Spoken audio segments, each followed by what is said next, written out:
విధానం ప్రకారం చూస్తే తెలంగాణ రాష్ట్రంలో గత సంవత్సర కాలంగా కేసీఆర్ గారి నాయకత్వంలో బీజేపీకి వ్యతిరేకంగా బ్రహ్మాండమైనటువంటి పోరాటం జరుగుతోంది. రాష్ట్రాల హక్కుల కోసం, రాజ్యాంగం నిలపడం కోసం, రాష్ట్రాలకు ఉన్నటువంటి ఆర్థిక అధికారాలని సాధించడం కోసం అనేక సమస్యలు, రైతాంగ ధాన్యం సమస్యలు కానీ, ఎలక్ట్రిసిటీ చట్టం విషయంలో కానీ అనేక విషయాల్లో ఈ ప్రభుత్వం తీసుకున్న వైఖరి మనందరికీ తెలుసు. అందుకే సిపిఎం పార్టీ బీఆర్ఎస్ యొక్క విధానాన్ని సమర్థిస్తోంది, శుభాకాంక్షలు చెబుతోంది. ఈ పార్టీ ముందుకు సాగాలని కోరుకుంటోంది.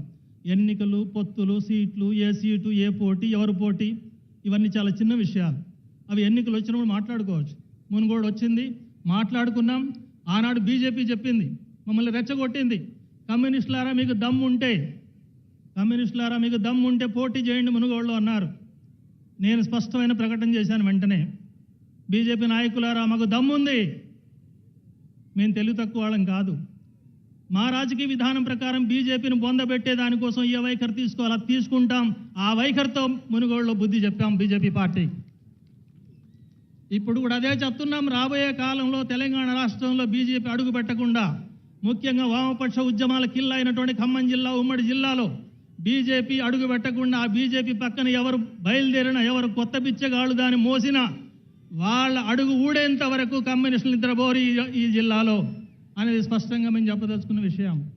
ఆ రకమైన విధానంతో ముందుకు సాగుతామని తెలియజేస్తూ ముఖ్యమంత్రి గారికి నేను విజ్ఞప్తి చేస్తున్నా. ఉమ్మడి ఖమ్మం జిల్లా తరఫున ఖమ్మం జిల్లాలో ముఖ్యమైన సమస్యలు ఉన్నాయి. ఆ సమస్యల పరిష్కారం కోసం ఆలోచించాలి, సభలో ప్రకటన చేయాలని విజ్ఞప్తి చేస్తున్నాను. ఏనాడో ప్రారంభించాం దుమ్ముగూడెం జలసాధన కోసం 2600 కిలోమీటర్ల సుదీర్ఘ పాదయాత్ర చేశాను నేను. ఆ తర్వాత రాజశేఖర రెడ్డి గారి ప్రభుత్వంలో ఆ ప్రాజెక్ట్ శాంక్షన్ అయింది, కానీ నిధులు లేవు. నిధుల కోసం రాజశేఖర రెడ్డి గారి ప్రభుత్వానికి ఒత్తిడి చేస్తూ ఆనాడున్న ప్రతిపక్షాలుగా సిపిఐ, సిపిఎం, అట్లాగే ML new democracy, Telugu Desam party అందరం కలిసి పాదయాత్ర చేశాం. నిధులు కొన్ని రాలేదు. ఆ తర్వాత పేర్లు మారినాయి, ప్లాన్లు మారినాయి, ఎక్కువైంది, తక్కువైంది. ఇప్పుడు సీతారామ ప్రాజెక్ట్ పేరుతో నడుస్తోంది, కానీ ఇప్పటికీ ఆ ప్రాజెక్ట్ పూర్తి కాలేదు. దయచేసి వీలైన త్వరగా ఆ ప్రాజెక్ట్ పూర్తి కావాలని కోరుతున్నాం. పోడు భూముల సమస్య చాలా కీలకమైంది ఈ జిల్లాలో, ఉమ్మడి జిల్లాలో. అత్యధిక గిరిజన సీట్లు ఉన్నటువంటి జిల్లా ఉమ్మడి ఖమ్మం జిల్లా. ఈ గిరిజన పోడు భూముల సమస్య చాలా కాలంగా నలుగుతోంది. ఇటీవల ముఖ్యమంత్రి గారు చాలా మంచి ప్రకటన చేశారు. సాగులో ఉన్న ప్రతి భూమికి పట్టా ఇస్తామని చెప్పారు. మొన్న కూడా నేను మాట్లాడినప్పుడు ఈ ఫిబ్రవరిలోనే పట్టాలు ఇస్తామని చెప్పి ముఖ్యమంత్రి గారు చెప్పారు. చాలా సంతోషం. అయితే నాన్ గిరిజనుల సమస్య ఉంది, కేంద్ర ప్రభుత్వ చట్టం అది, దాన్ని ఏ రకంగా పరిష్కారం చేయాలనేది కూడా ఆలోచన చేయాలి. ఒకవేళ పట్టా ఇవ్వటంలో నాన్ గిరిజనులు ఉంటే కొంత ఆలస్యమైనా సరే 1 ఎకరం కూడా వాళ్ళని బేదఖలు చేయకూడదు, ఉన్న పొజిషన్ కొనసాగించాలని ముఖ్యమంత్రి గారిని కోరుతున్నాను. అట్లాగే గిరిజన జిల్లాలో గిరిజన యూనివర్సిటీ పెట్టాలని చాలా కాలంగా డిమాండ్ ఉంది. భద్రాచలం రాములవారు, పోలవరంలో మునుగుతున్న రాముల వారిని రక్షించాల్సిన అవసరం ఉంది. దానికి అవసరమైన చర్యలు తీసుకోవాలి.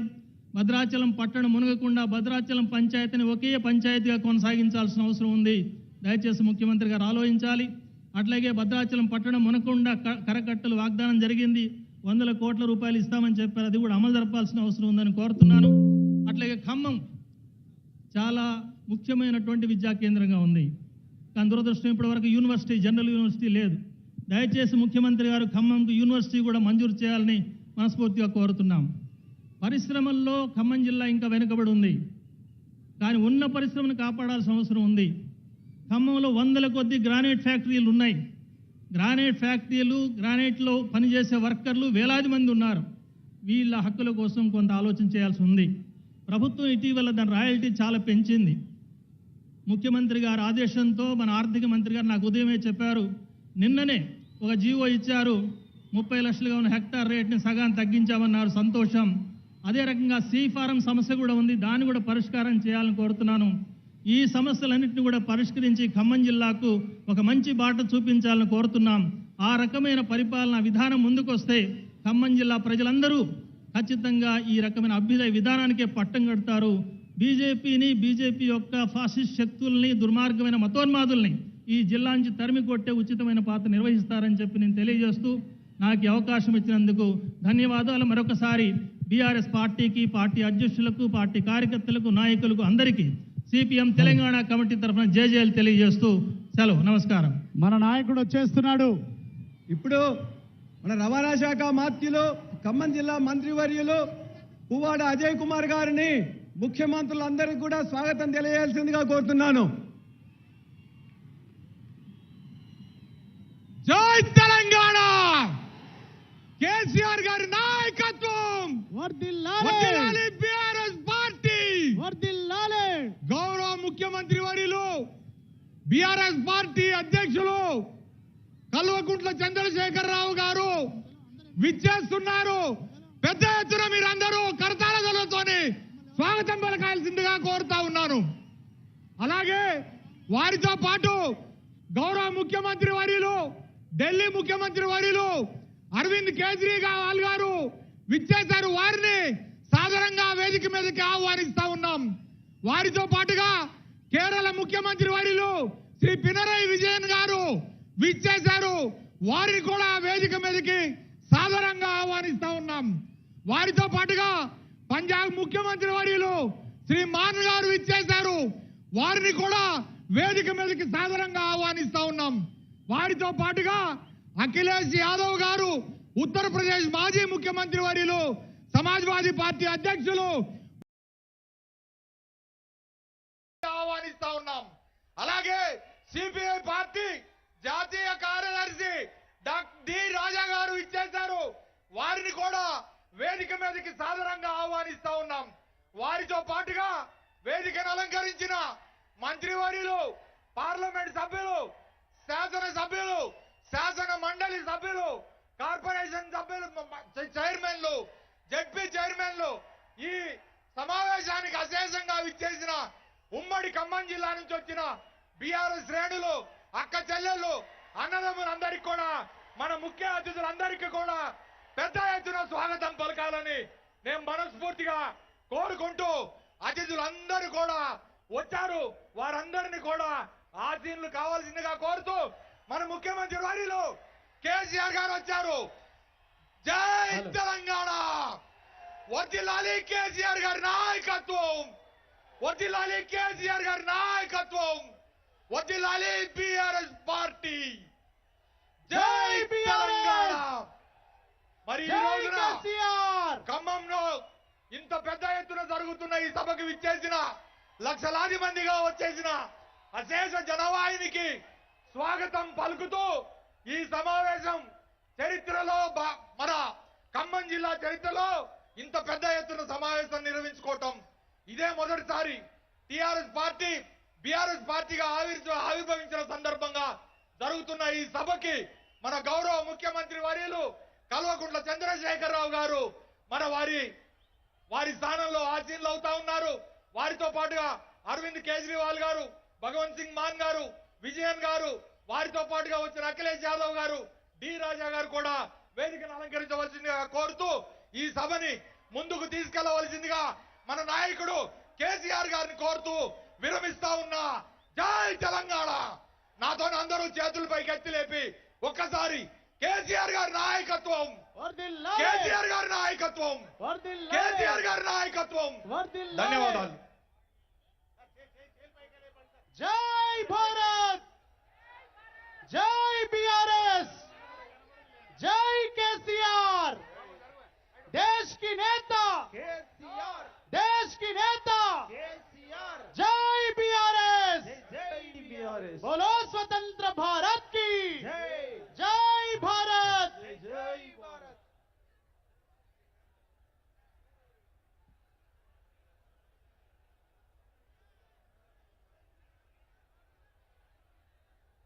దయచేసి ఎక్కడ వాళ్ళు అక్కడ ఆసీనులు కావాలి. కుర్చీలలో అందరూ కూడా కూర్చోవాలి.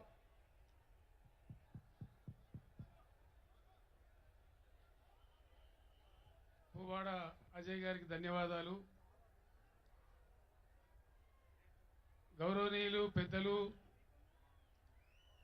రాజకీయ కురువృద్ధులు, భీష్మాచార్యుల వంటి వారు కేరళ రాష్ట్రాన్ని తన అద్భుతమైన పరిపాలనతో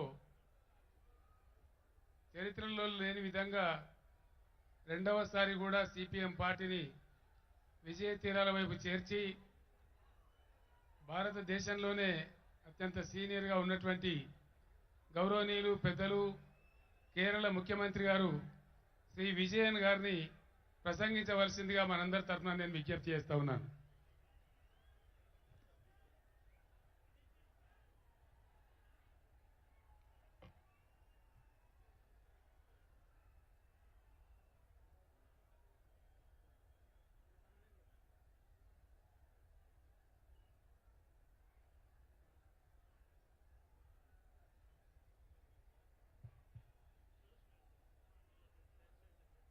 Dear sisters and brothers, this Mammoth rally is being held at a time when the basic tenets of our constitution are facing a series of threats from the people who are at the helm of affairs at the center. At the outset, I congratulate the Chief Minister of Telangana for taking the initiative to have this sort of a people's movement and to involve the like-minded CMs and leaders of various states in this great endeavor, meant for the future of the people of this country. On this very same day, a newly built collectorate for the district of Khammam and the second phase of Kandivaluk, the Universal Eye Screening Program, organized by the state government of Telangana, have been inaugurated. This needs special mention because through them, at one stroke itself, the state government is improving governance as well as public services so as to better the lives of the people of Telangana. Let me state that Kerala and its people are with the state government of Telangana in all their pro-people initiatives. I have come to understand that decentralization of governance has been a hallmark of KCR Garu's administration. During the tenure of his government, collectorates have become state-of-the-art integrated district office complexes. All district departments are co-located in them for the convenience of people. And as far as the Kandivaluk program goes, no such mass eye testing program has been conducted in the history of our country. Kandivaluk means light for the eyes, or a torchlight showing the path. Today, with this public meeting, we are showing the path forward for the nation. It is a matter of great pride to once again be here in Telangana, the land of people's struggles. It is the heroic struggle of the peasants of Telangana in the late 1940s which placed the issue of land reforms on the agenda of the country. Several such people's struggles taking up diverse issues were waged as part of our glorious national movement. It is subsequent to centuries-long such struggles that our country won its freedom from the colonizers. However, today we have a peculiar situation in which a political formation that was not part of our national freedom struggle is in power in the country. The followers of those who tendered unconditional apologies to the colonizers and promised to serve the imperial crown are at the helm of affairs today. They have been and remain antagonistic to the values of our anti-colonial struggle.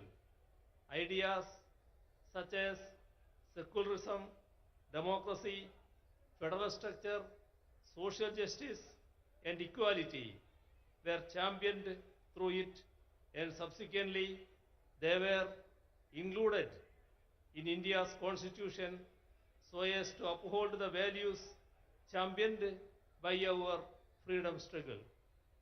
Since those in power now were not part of our collective struggles then, they do not know the values on which India has been built as a sovereign democratic republic. So, they seek to alter the basic structures on which our modern nation has been built, even as they call for celebrations such as Azadi Ka Amrit Mahotsav, to commemorate the 75th anniversary of India's independence.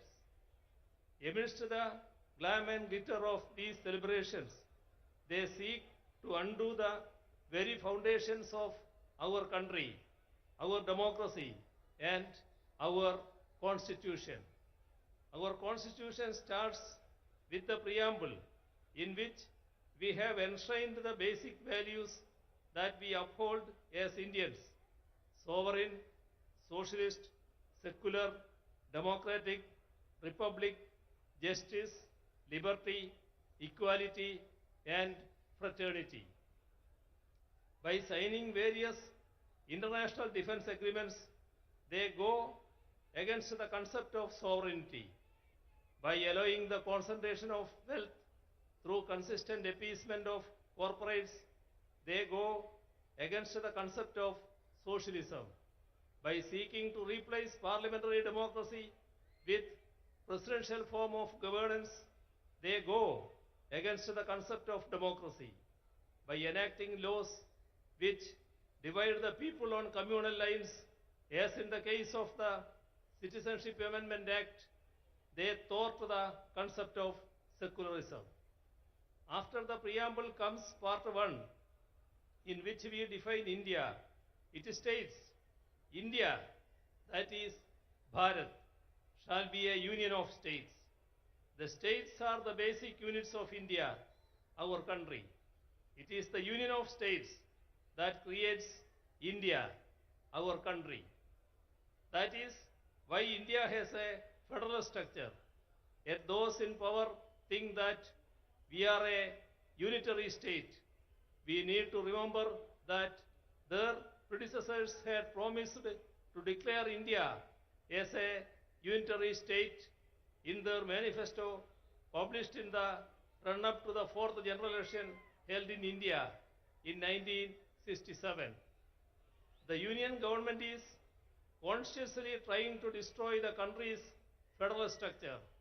Repeatedly, laws are being enacted by the parliament on subjects in the state list in the constitution, be it law and order, agriculture, cooperation, power, or so on.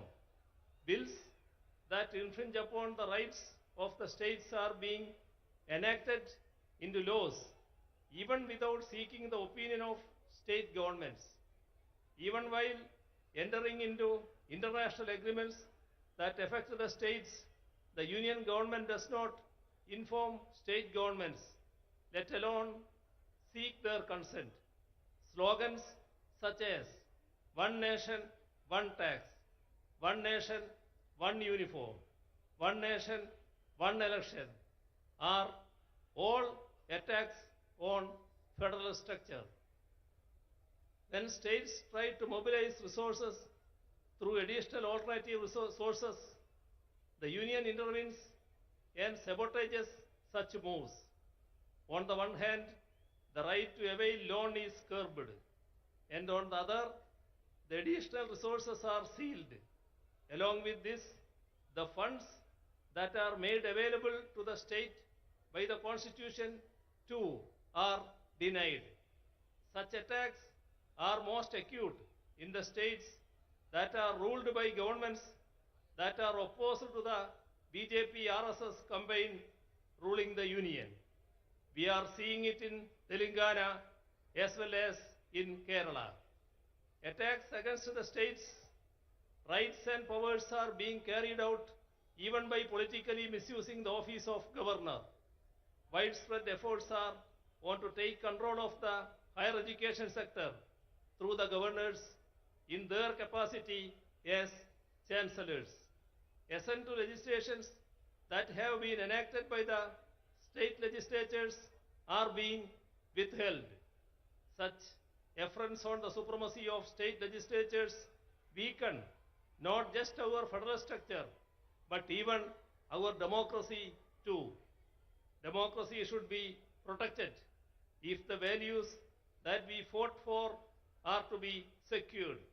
We do not have any option but to resist these moves more unitedly. The weakening of our parliamentary democracy is evident in the way in which our parliamentary norms and precedents are being bulldozed. Bills are being passed without adequate discussions or calling for division in the parliament, and this weakens our parliamentary democracy. All ethics and norms of democracy are being violated. Governments that have come to power in the states by winning a majority in the assembly elections are being toppled through horse trading. Such unethical efforts to form governments in the states weaken the very foundations of our democracy, which is based on a multi-party system. Such a multi-party system is essential if we are to preserve and promote our diversities while remaining united as one. Unity in diversity is the most cherished of India's ideals. It is what has defined us as a nation right from the days of our freedom struggle. India's varied languages are the expressions of our diversities. Our mother tongues are part of our cultural identities. However, efforts are on to portray Hindi as the national language while sidelining all our native languages, be it Telugu or Tamil or Kannada or Malayalam or Bengali or Odia or Assamese or Punjabi or Urdu or Gujarati or Kashmiri and so on. Imposing Hindi by doing away with our mother tongues will affect the integrity of the nation. Even the independence of our judiciary is being attacked. The statement of the 2.2% to 0.8% infrastructure sector has declined from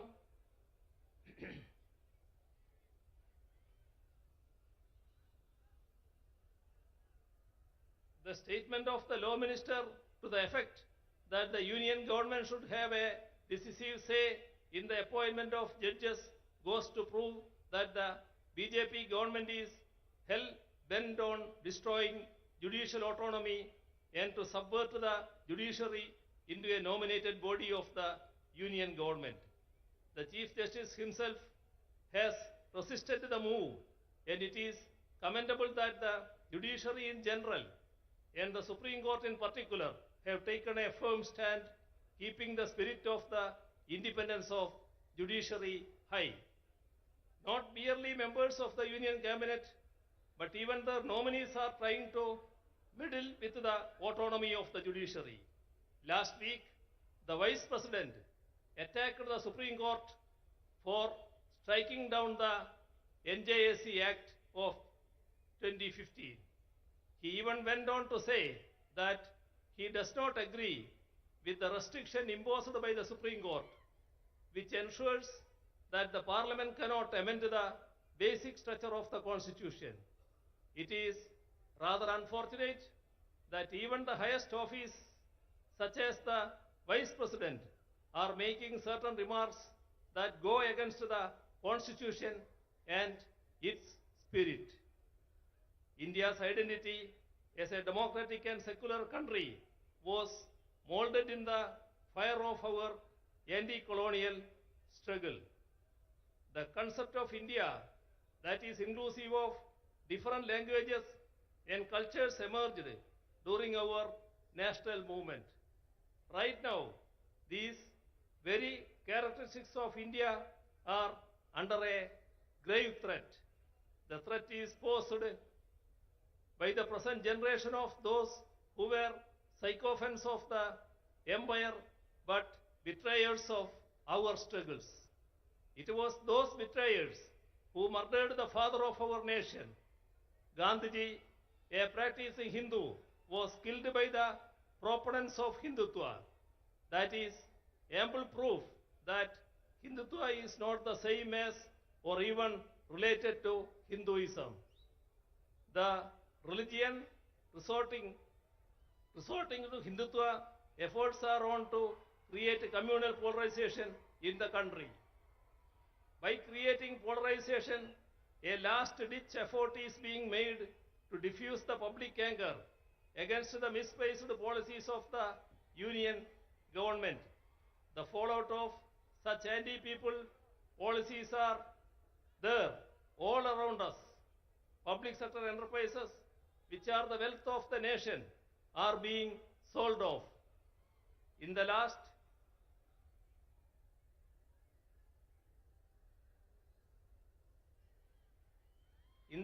budget alone, rupees 65,000 crores was sought to be raised through their sale. They say that they do not have money to provide relief to the ordinary people, but they have written off corporate loans to the tune of rupees 11 lakh crores in the last 5 years alone. This amount would have sufficed to ensure food security to the entire people of the nation. The MGNREGS envisaged by the left as a scheme to aid the rural population in their distress is being scuttled. Allocation for it and work days are under it are repeatedly being cut down.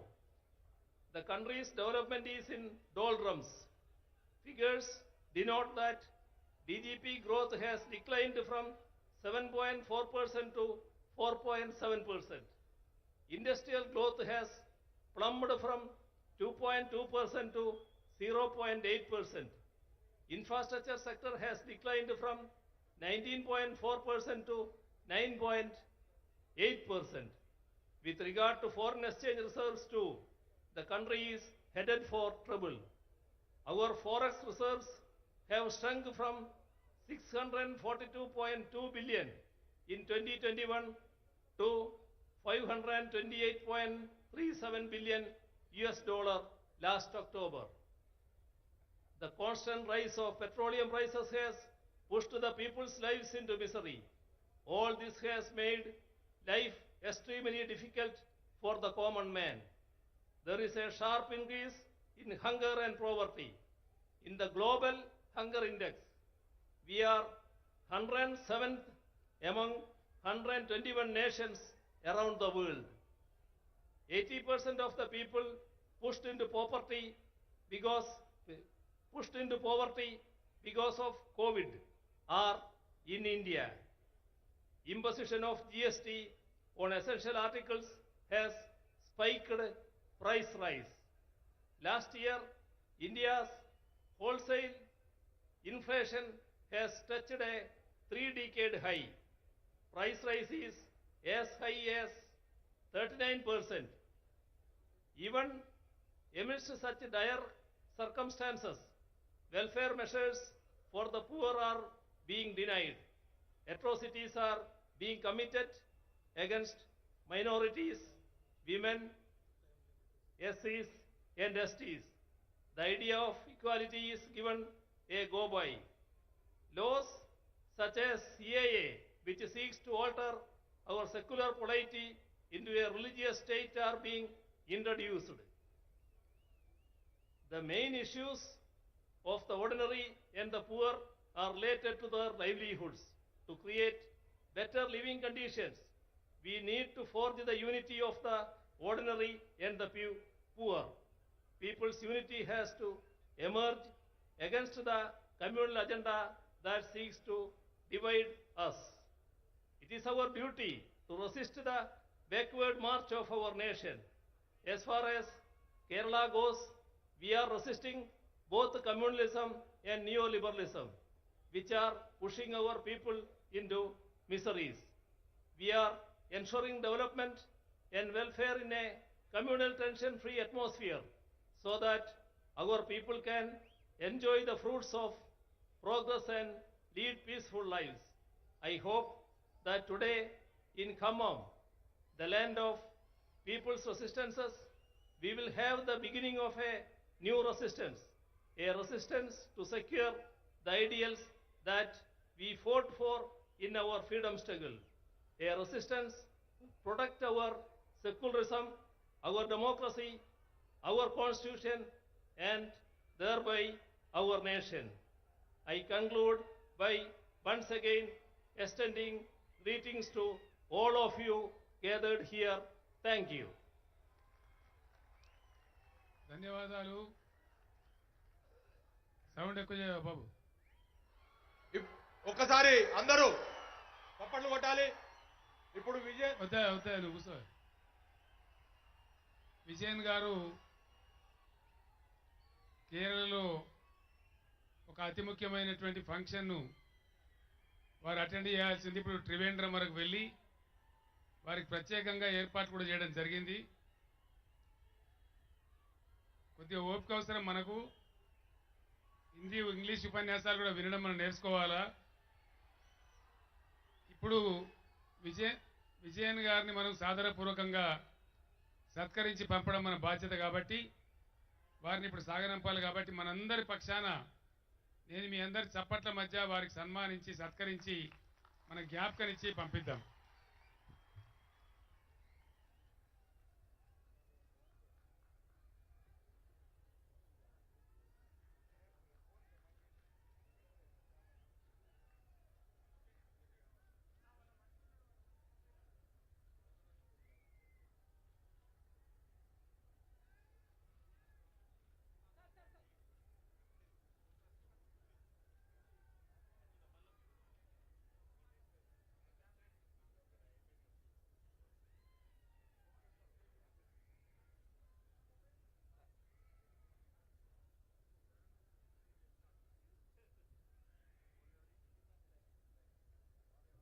ఇప్పుడు మనము ఎర్ర జెండా నాయకుల ఉపన్యాసం విన్నాం.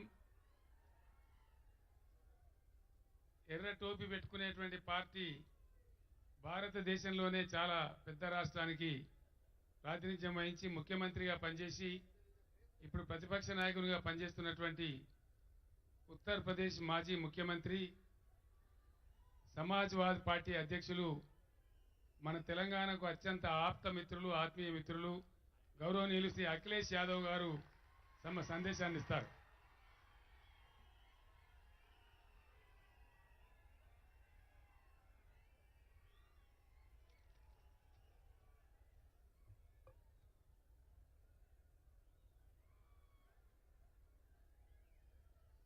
हमारे साथ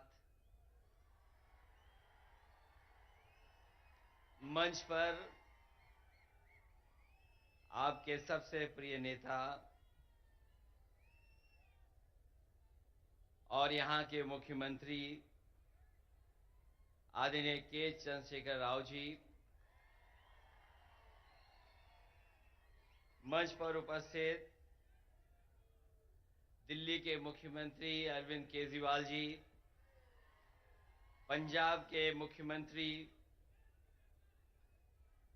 श्री भगवत मान जी, सीपीआई के जनरल सेक्रेटरी आदरणीय डी राजा जी और मंच पर उपस्थित सभी बीआरएस पार्टी के सभी वरिष्ठ नेता, यहां पर इस सभा में उपस्थित बीआरएस पार्टी के संगठन के सभी पदाधिकारी, मिनिस्टर्स, सांसद, विधायक,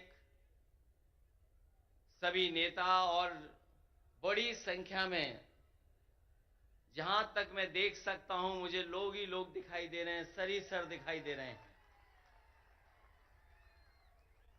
मैं अगर बाईं तरफ देखता हूं मुझे लोग ही लोग दिखाई दे रहे हैं, सर दिख रहे हैं। दाईं तरफ देखता हूं तो सर दिखाई दे रहे हैं। और मैं जब सामने देखता हूं, जहां तक देख सकता हूं वहां तक मुझे लोग दिखाई दे रहे हैं। मैं इस ऐतिहासिक धरती पर, खम्मम की ऐतिहासिक धरती पर, मैं आदरणीय के सीआर साहब का बहुत बहुत धन्यवाद और आभार प्रकट करता हूं कि यहां पर इतनी बड़ी संख्या में आपने बुला करके पूरे देश को एक संदेश देने का काम किया है। आज सुबह से लगातार हम लोग काम देख रहे हैं। मैं सामने जहां पर बिल्डिंग में हम लोग बैठे थे, ये इंटीग्रेटेड जो ऑफिस बनी है, कॉम्प्लेक्स बना है, एक ये उदाहरण है सरकारों के लिए कि एक जगह कैसे अधिकारी बैठ सकते हैं और जनता को तकलीफ और परेशानी नहीं होगी, एक ही जगह पर समस्या का समाधान हो जाएगा।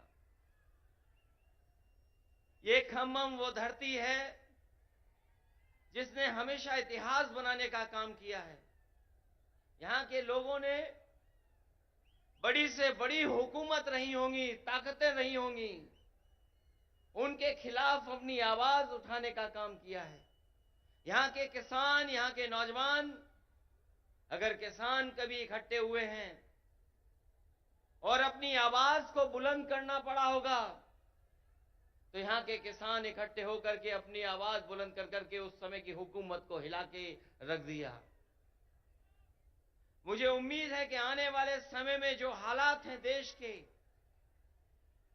जिन परिस्थितियों से हम लोग गुजर रहे हैं, जहां भारत सरकार और खासकर भारतीय जनता पार्टी, जिसकी सरकार दिल्ली में है, एक एक सरकारें जो चुनी हुई उनको परेशान कर रही है। चाहे वो आपकी सरकार हो और चाहे आपके बीआरएस की पार्टी की सरकार हो, जो सहयोग और जो मदद और जो लोकतंत्र में सम्मान मिलना चाहिए वो सरकार सम्मान नहीं दे पा रही है। समय समय पर रुकावट कैसे पैदा हो, नेताओं को कैसे परेशान किया जाए, उनके खिलाफ क्या साजिश की जाए, उनके विपक्ष के लोग जो उनके सामने खड़े होकर के सवाल पूछते हैं, उनको किस षड्यंत्र से उनको दबाया जाए, उनकी छवि कैसे खराब की जाए, ये भारतीय जनता पार्टी की सोची समझी सी रणनीति के तहत काम कर रहे हैं। जो संस्थाएं हमें न्याय देना चाहती हैं, जहां से हम न्याय के लिए पुकार सकते हैं, उन संस्थाओं को भी दबाव बनाने का काम अगर कोई कर रहा है तो भारतीय जनता पार्टी कर रही है। अभी कल ही भारतीय जनता पार्टी की मीटिंग खत्म हुई है और उन्होंने कहा कि 400 दिन बाकी हैं। हमें तो लगता था कि ये सरकार तो वो है जो दावा करती थी कि हटेगी नहीं, अब तो वो स्वयं स्वीकार कर रही है कि अब 400 दिन हैं। जो सरकार अपने दिन गिनने लगे, जो सरकार अपने दिन बताने लगे, समझ लो ये 400 दिन बाद सरकार रुकने वाली नहीं है। अब तो 399 दिन बचे हैं। और जैसा कि भारतीय जनता पार्टी का समय समय पर जो बुनियादी मुद्दे हैं कि महंगाई कैसे कम हो, बेरोजगारी कैसे कम हो, हमारे लोग जो भारत छोड़ करके चले जा रहे हैं, कुछ लोग तो अपनी खुशहाली के लिए जा रहे हैं, लेकिन बड़ी संख्या में लाखों लोग ऐसे हैं जो धन दौलत उनके पास है, वो इस देश में रहना नहीं चाहते क्योंकि ये सरकार उनको रहना नहीं देना चाहती। इनके पास बुनियादी ठोस मुद्दे जो किसान की जरूरत के वो नहीं पूरे कर रहे हैं। आपको सबको याद होगा, यही बीजेपी के लोगों ने कहा कि हम किसानों की आय 2022 तक दोगुनी कर देंगे, किसान की आमदनी दुगनी हो जाएगी। हालांकि 2023 शुरू हो गया है, लेकिन मुझे तो ये लगता है किसान की तकलीफ और परेशानी को देख करके इन भारतीय जनता पार्टी के लोगों का 2022 अभी खत्म नहीं होगा, इनका 22 खत्म नहीं होगा, 23 आ गया, 24 आ जाएगा। लेकिन भारतीय जनता पार्टी ने जो वादा किया था कि 22 तक हम किसानों की आय दोगुनी कर देंगे, वो अभी दोगुनी नहीं हुई है। हमारा किसान तकलीफ और परेशानी में है, उसको वादा तो कर रहे हैं, लेकिन जो बुनियादी उसे मदद मिलनी चाहिए वो मदद नहीं मिल पा रही है। ये हमारा जो नौजवान दिखाई दे रहा है, ये नौकरी और रोजगार की तलाश में अपना भविष्य चौपट कर रहा है। ये सरकार कोई ठोस कदम नहीं उठा पा रही।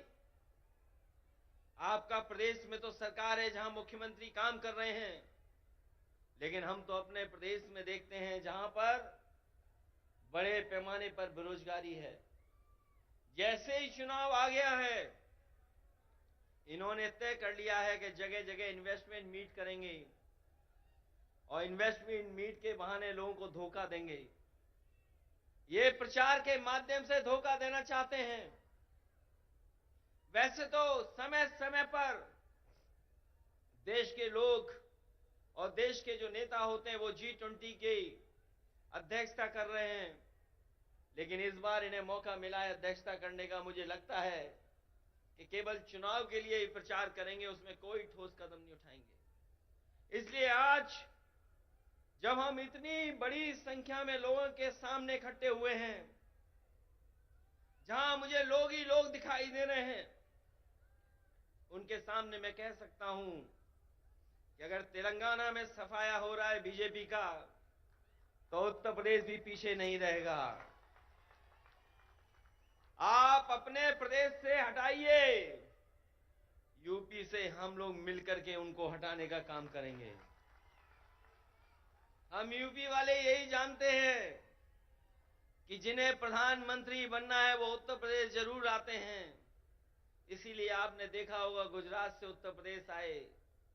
अगर गुजरात से प्रधानमंत्री बन सकते होते तो शायद गुजरात वो नहीं छोड़ते, लेकिन उत्तर प्रदेश के साथ जो धोखा हुआ है उसकी आप कल्पना नहीं कर सकते। मां गंगा हमारी पूजा का, हमारी आस्था का, हमारी संस्कृति की स्थान है।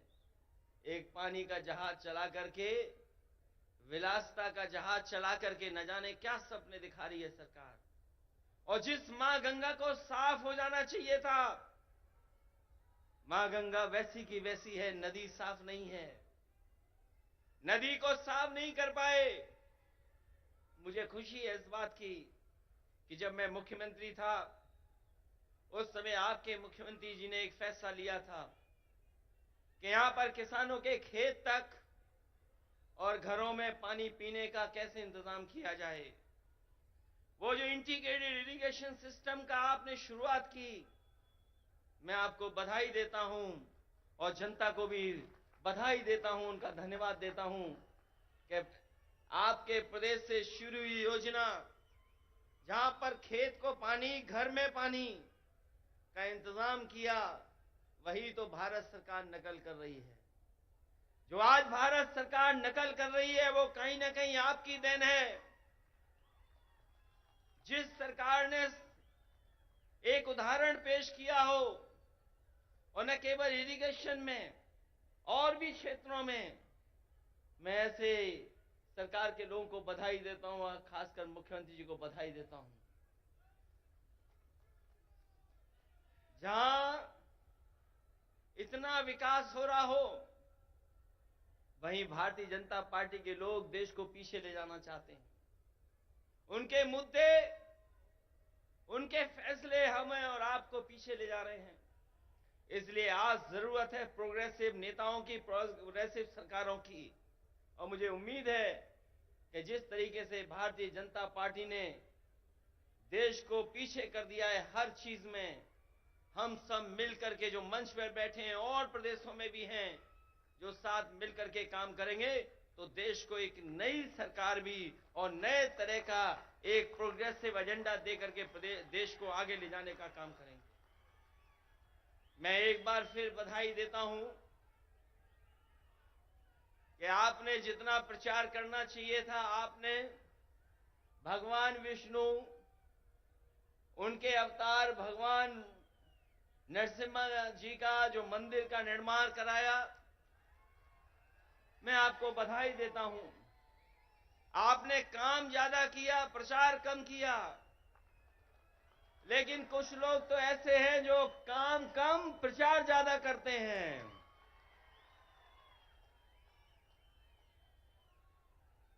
इसलिए जब अभी हम लोगों ने त्योहार भी मनाया है, हमारे यहां मकर संक्रांति का त्योहार तब मनाया जाता है जब सूर्य उत्तरायण हो जाता है। अगर हम मकर संक्रांति मनाते हैं तो देश में अलग अलग जगह अलग अलग त्योहार मनाते हैं। अगर सूर्य उत्तरायण हुआ है तो राजनीति दक्षिणायन चली गई है, और उत्तरायण से अगर कोई चीज शुरू हुई है और अगर दक्षिणायन राजनीति शुरू कर रहा है तो मुझे उम्मीद है कि आने वाले समय में बदलाव देश में आएगा और देश में एक नई सरकार होगी। ये भारतीय जनता पार्टी के लोग नहीं रहेंगे, क्योंकि इनके पास भ्रम और जाल फैलाने के अलावा कोई रास्ता नहीं है। ये समय समय पर भ्रम फैलाते हैं, समय समय पर जाल फेंकते हैं। ये भारतीय जनता पार्टी भ्रम जाल पार्टी है, इससे सावधान रहना। हम लोग तो सावधान कर ही रहे हैं, लेकिन आप लोग भी सावधान करना, जिससे देश में एक नया परिवर्तन आए। मैं इन्हीं शब्दों के साथ आप सबका बहुत बहुत स्वागत करता हूं, बधाई देता हूं। इस ऐतिहासिक धरती पर जो ऐतिहासिक जनसभा हुई है उसके लिए बहुत बहुत बधाई। और यहां पर जितने भी दूसरे दलों के नेता हैं मैं उन सब का स्वागत करता हूं, और एक बार फिर आपके मुख्यमंत्री केसीआर राव साहब का बहुत बहुत स्वागत और बहुत बहुत धन्यवाद और बहुत बहुत बधाई हम सबको यहां पर इकट्ठा करने के लिए और लाने के लिए। बहुत बहुत धन्यवाद आपका। సోదరులారా, మనకు కొద్దిగా ఓపిక అవసరము. అతిథులను పిలుచుకున్నాం కాబట్టి కొద్దిసేపట్లో నేను మాట్లాడతా. ఇప్పుడు గౌరవనీయులు కమ్యూనిస్ట్ పార్టీ ఆఫ్ ఇండియా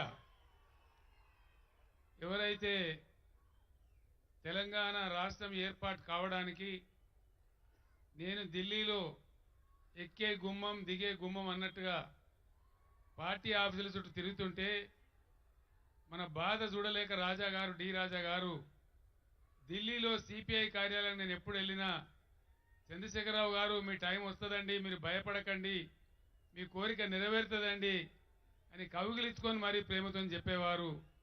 వారు అప్పుడు సెక్రటరీ కింద మెయిన్ సెక్రటరీ ఉండేవారు. అప్పుడు ఏబి బర్ధన్ గారు ఉండేవారు. తర్వాత వారే బర్ధన్ గారిని కూడా ఒప్పించి జాతీయ కార్యవర్గాన్ని ఒప్పించి సిపిఐ అఖిల భారత సమావేశంలో మొట్టమొదటిసారి తెలంగాణ రాష్ట్రం కావాల్సిందే అని తీర్మానం చేయించినటువంటి మహానుభావుడు, గొప్ప వ్యక్తి, మన తెలంగాణ ప్రేమికుడు, గౌరవనీయులు నేటి సిపిఐ జాతీయ కార్యదర్శి గారు గౌరవనీయులు శ్రీ డి రాజా గారు ప్రసంగిస్తారు. బాగా సపోర్ట్లు కొట్టాలి, మన తెలంగాణకు సపోర్ట్ చేసిన వారు.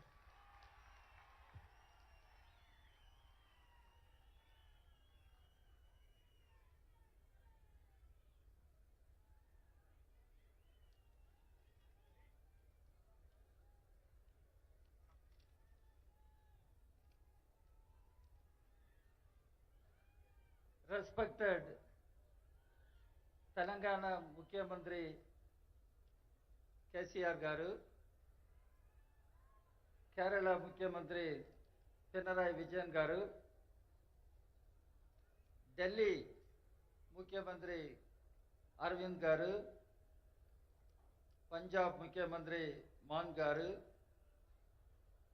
UP ka Maji Mukhyamantri Akhilesh गारू,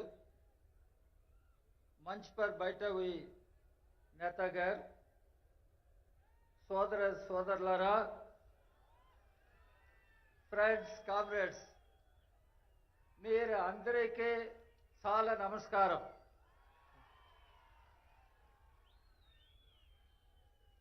तेलुगु सुलभमे वच्चे अदुकोसरम English low Nenu माट्लाड.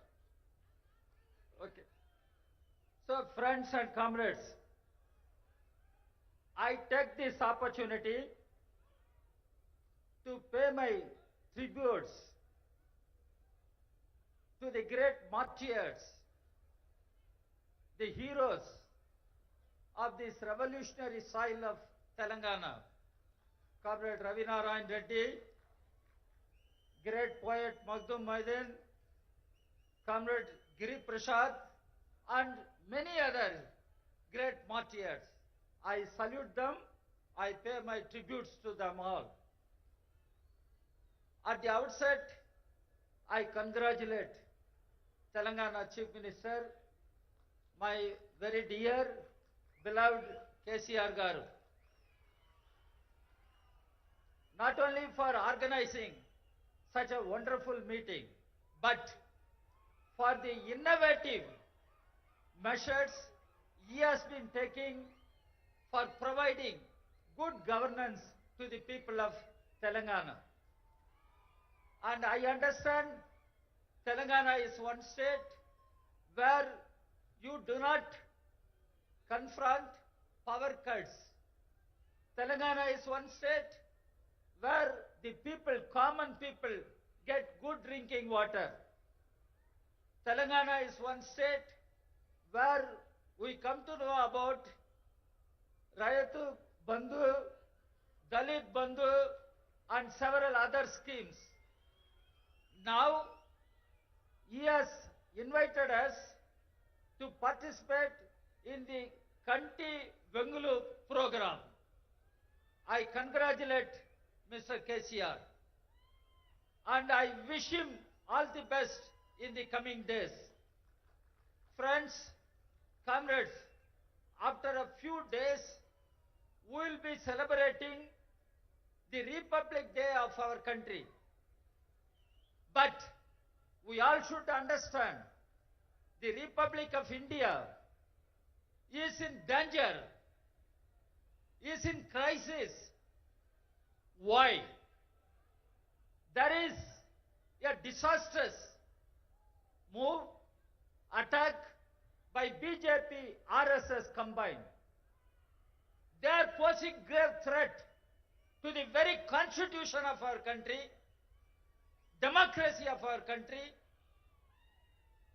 and trying to change the constitution and the democratic rule in our country. Our constitution defines India should be a secular nation. Our constitution defines Indian state should be a welfare state.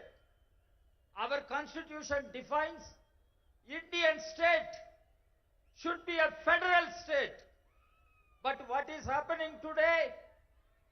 RSS, BJP combined wants to change the fundamental tenets of our constitution and impose a medieval monolithic socio-political order on our people.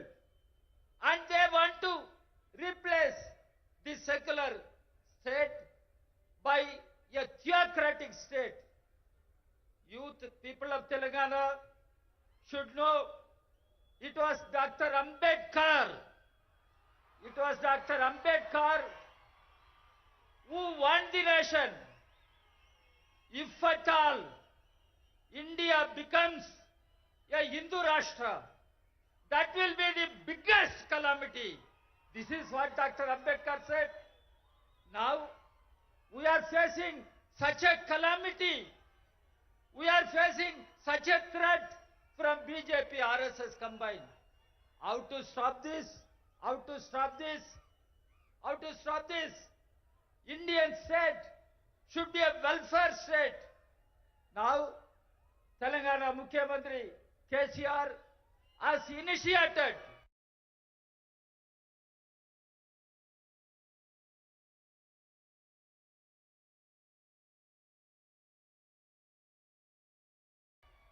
several innovative measures.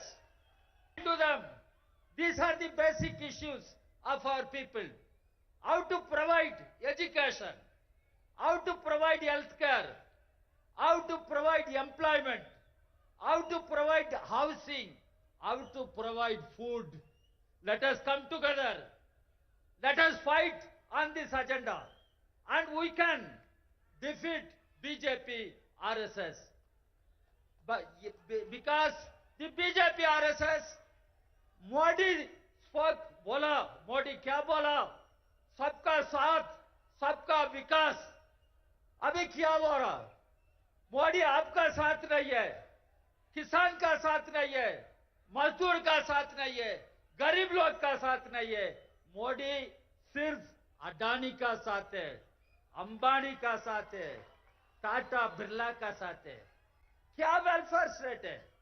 इसलिए हम लोग अभी एक साथ आना चाहिए। And India being a Republican constitution and federal country, what is happening? Pinarayi Vijayan garu bola how governors are used. In Telangana, we have been watching the Telangana governor is confronting the elected chief minister of Telangana, KCR garu. In Delhi, my good friend Arvind Kejriwal is sitting. The Lieutenant Governor of Delhi is confronting the elected Chief Minister of Delhi. In Tamil Nadu, the Governor is confronting the elected Chief Minister of Tamil Nadu.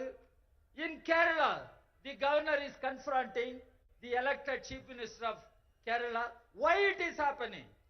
BJP, RSS, they do not believe in the federal system of our governance. And they want to impose a unitary system.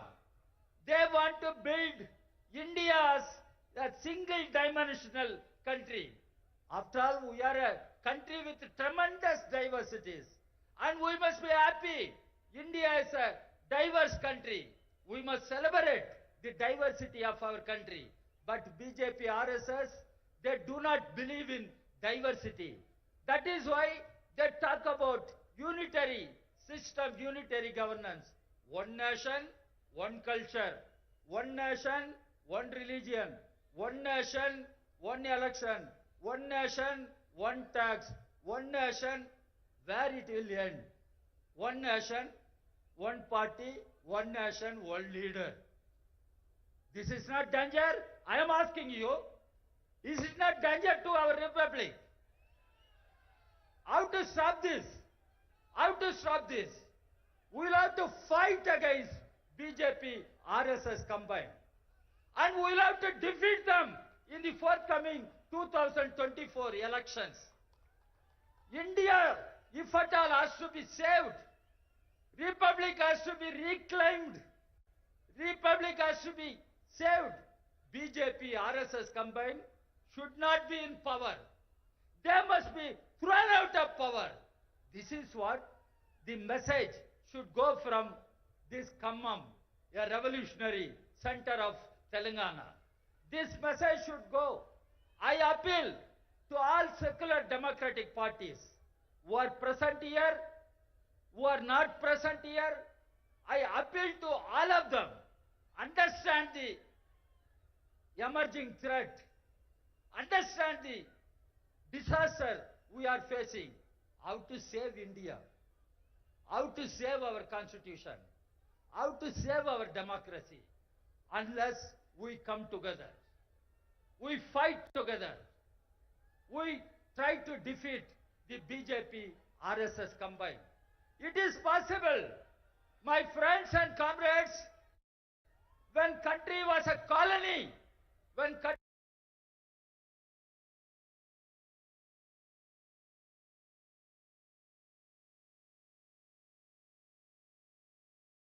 was a colony, we all fought together. We liberated our motherland, our country from British rule. Today, when our country is at a critical moment in history, we can fight. We can defeat BJP, RSS. We can liberate India from BJP rule. We fought. We made supreme sacrifices. We liberated country from British rule. Now, we can fight BJP. We can defeat BJP. We can liberate India from BJP rule. Do you agree with me? This is what we are asking. This is not just a formal meeting. This meeting should convey a message. Convey a message. After Republic Day, we will celebrate, observe Mahatma Gandhi's Martyrdom Day. What is the meaning of martyrdom of Mahatma Gandhi? Is it just a ritual to go and pay homage to Mahatma Gandhi? No. It was Mahatma Gandhi who said, ईश्वर अल्लाह तेरे नाम सबको सन्मति दे भगवान. भगवान, you are ईश्वर. भगवान, you are Allah. Give good sense to all our people. सबको सन्मति दे भगवान. If Gandhi comes before you, Gandhi will not ask for Sanmati सबको. Gandhi will ask, भगवान, सिर्फ मोदी, मोहन भागवत, अमित शाह को सन्मति दे भगवान. This is what Gandhi will pray. So friends, comrades, when our country is at a critical point in its history, when the constitution under threat, when the democratic polity is under threat, it is the task before all secular democratic parties who are represented here, who are not represented here but outside. We all will have to come together and work together to fight BJP and defeat BJP. That is the task before everyone. And let us take a pledge from this rostrum and let us move forward with united spirit, and success is ours. And let us tell BJP RSS, they cannot deceive the people. They cannot dismantle our republic, and the defeat of BJP is sure, but it is in our hands. So secular democratic parties, forces must come together, fight BJP and save the country, save the constitution. With these words, once again I congratulate our beloved KCR Garu and express my sincere gratitude to KCR Garu. I thank all of you. Thanks. Thank you so much, Raja Garu.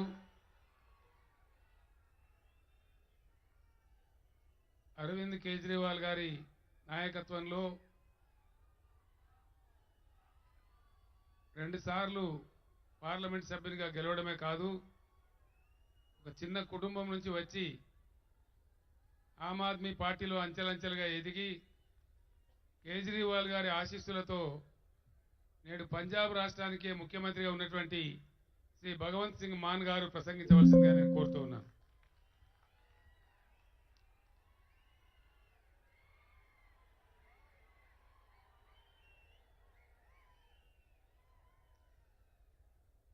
Khammam की ऐतिहासिक और इनकलाबी धरती,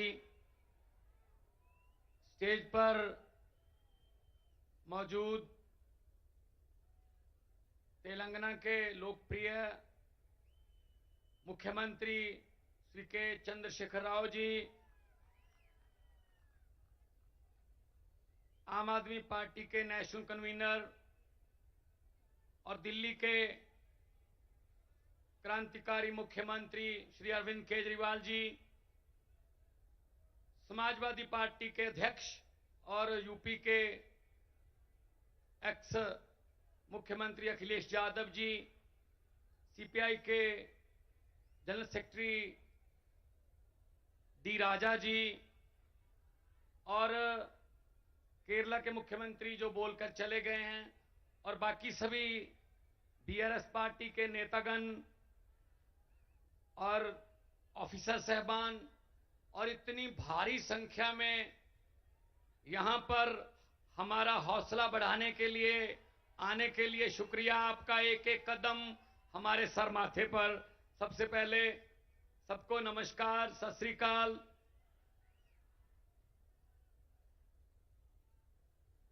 आज एक बड़ा अच्छा programme देखा जिसमें लोगों की आंखों का चेकअप होता है। बहुत बड़े लेवल पर चश्मे बांटे जा रहे हैं और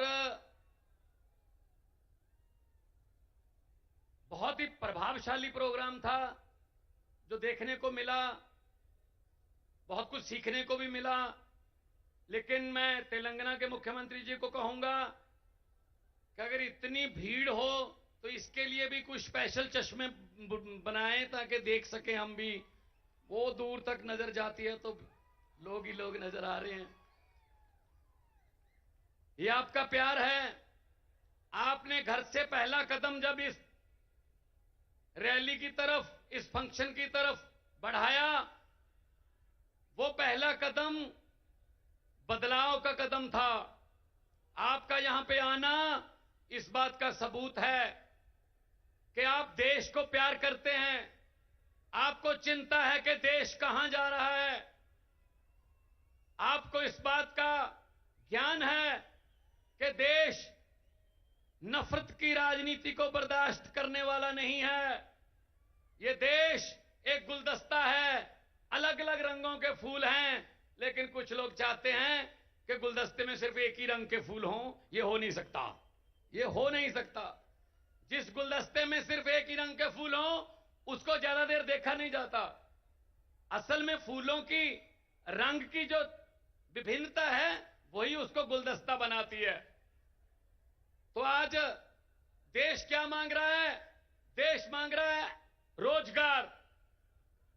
youngest country on the earth India, Bharat, लेकिन युवा बेरोजगार हैं। इन्होंने वादा किया था 2 करोड़ रोजगार हर साल पैदा करने का, वो भी जुमला निकला। इन्होंने वादा किया था किसानों की आमदनी दुगनी करने का, जुमला निकला। इन्होंने कहा था बहुत हुई महंगाई की मार, जुमला। इन्होंने कहा था 15 लाख हर घर के खाते में आ जाएगा, जुमला। तो भारतीय जुमला पार्टी बीजेपी जो है, वो देश को मिसलीड कर रही है। वो हर चीज हथियाना चाहते हैं। ये भी मेरा हो जाए, ये भी मेरा हो जाए।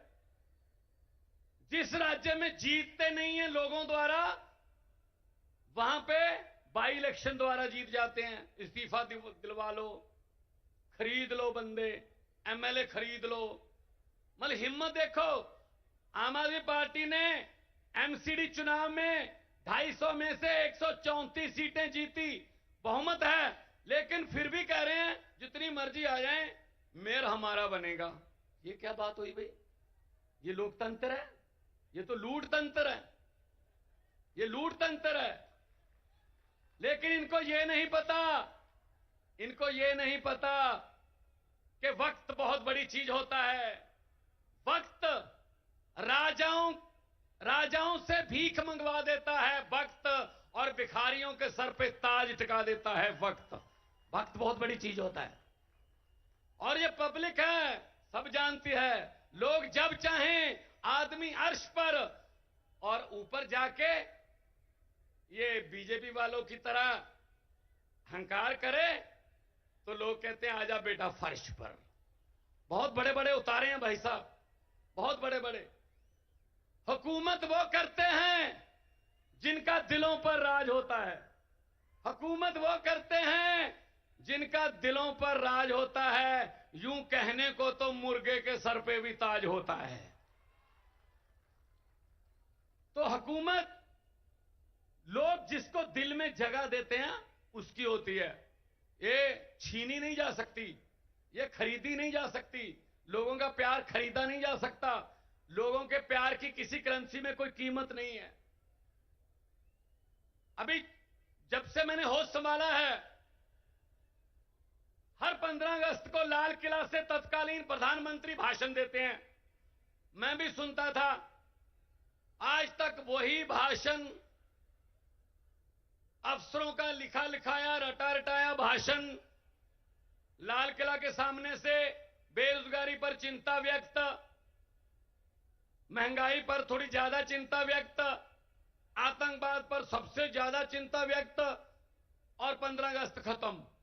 मैं उनको कहना चाहता हूं, मेरे देश के वारिसों, अगर देश की 130 करोड़ जनता की किस्मत नहीं बदल सकते, कम से कम भाषण तो बदल लो।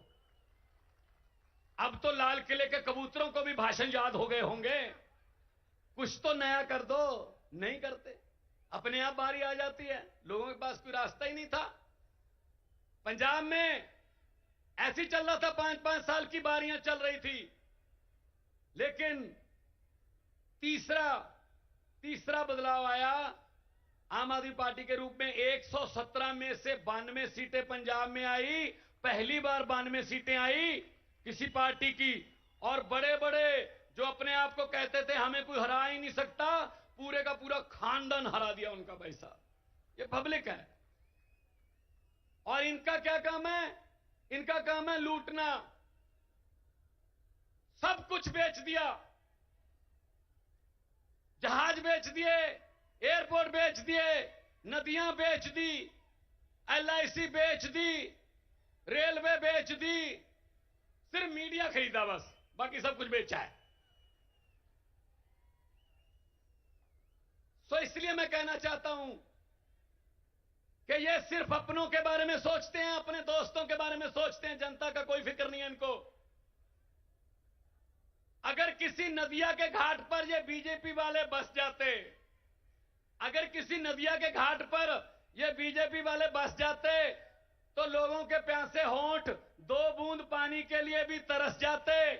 गनीमत है, शुक्र है कि मौसम पर हुकूमत चल नहीं सकती, वरना सारे के सारे बादल भी इनके खेतों में ही बरस जाते। सब कुछ अपने लिए। ये राज्य भी दे दो। ये राज्यपालों से तंग। राज्यपालों को कहते हैं काम नहीं करने देना, स्कूल नहीं खोलने देने केजरीवाल को। केजरीवाल अगर चाहे कि मैं टीचरों को फिनलैंड जाके ट्रेनिंग दिलवा के दिल्ली के बच्चों के लिए लेटेस्ट शिक्षा का प्रबंध करूंगा, कहते नहीं जा सकते, यहीं रहो। और जब वैसे केजरीवाल के स्कूलों के बारे में कोई फाइल नहीं आगे बढ़ती कि अच्छे हो जाएं, जब ट्रंप की पत्नी ने कहा मैंने सरकारी स्कूल देखने हैं, तब केजरीवाल वाला स्कूल दिखाना पड़ा, क्योंकि पता था उनको कि हमारे वालों में कुछ है नहीं, इधर वाला दिखा देते हैं। तो ये है इनका भारत का एजेंडा। तो मैं यही कह रहा हूं, काम हो सकता है अगर नियत अच्छी हो। यहां आए हैं, कुछ सीखने आए हैं। ये वाला कार्यक्रम, ये आंखों का, क्योंकि पंजाबी में कहावत है, दंद गए तो स्वाद गया, अखां गईयां तो जहान गया।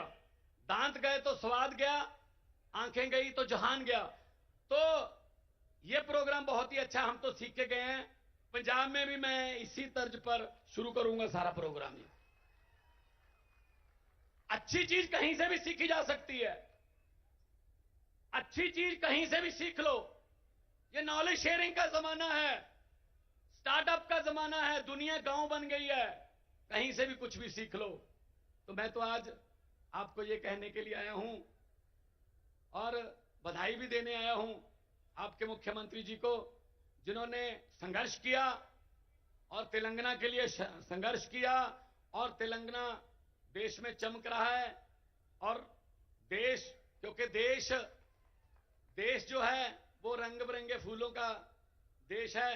मैंने पार्लियामेंट में बोला था, ये कह रहे थे, डिबेट चल रही थी, 2-2 घंटे के भाषण दे रहे थे ये बीजेपी वाले, इस समाज को ये, इस समाज को ये बरादरी, ये समाज। मैंने कहा जी मुझे टाइम दे दीजिए। कहते टाइम है नहीं। मैंने कहा जी 30 सेकंड दे दीजिए स्पीकर साहब। कहते 30 सेकंड में क्या बोलोगे? मैंने 30 सेकंड में बोला। 30 सेकंड में मैंने कहा कि लंबे सफर को मीलों में मत बांटिए, लंबे सफर को मीलों में मत बांटिए, कौम को कबीलों में मत बांटिए।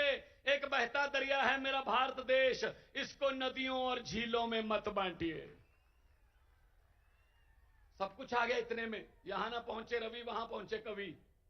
तो पंजाब में 100 मोहल्ला क्लिनिक 15 अगस्त को बना दिया था, 26 जनवरी तक 400 और 500 मोहल्ला क्लिनिक बन गए। स्कूलों का कायापलट कर रहे हैं, एजुकेशन की तरफ ध्यान दे रहे हैं। करप्शन हमने लगभग बंद कर दी, और पकड़ पकड़ के इनके कांग्रेस के जो करप्ट नेता थे वो जेल में हैं। और कांग्रेस के बारे में तो ये मशहूर हो गया अब कि कांग्रेस किसी भी स्टेट में चेंज नहीं है, एक्सचेंज है। वो तो बस किसी की 2-4 MLA कम हैं तो कांग्रेस से खरीद लो, बहुमत जरा और तगड़ा करना है तो इधर से खरीद लो।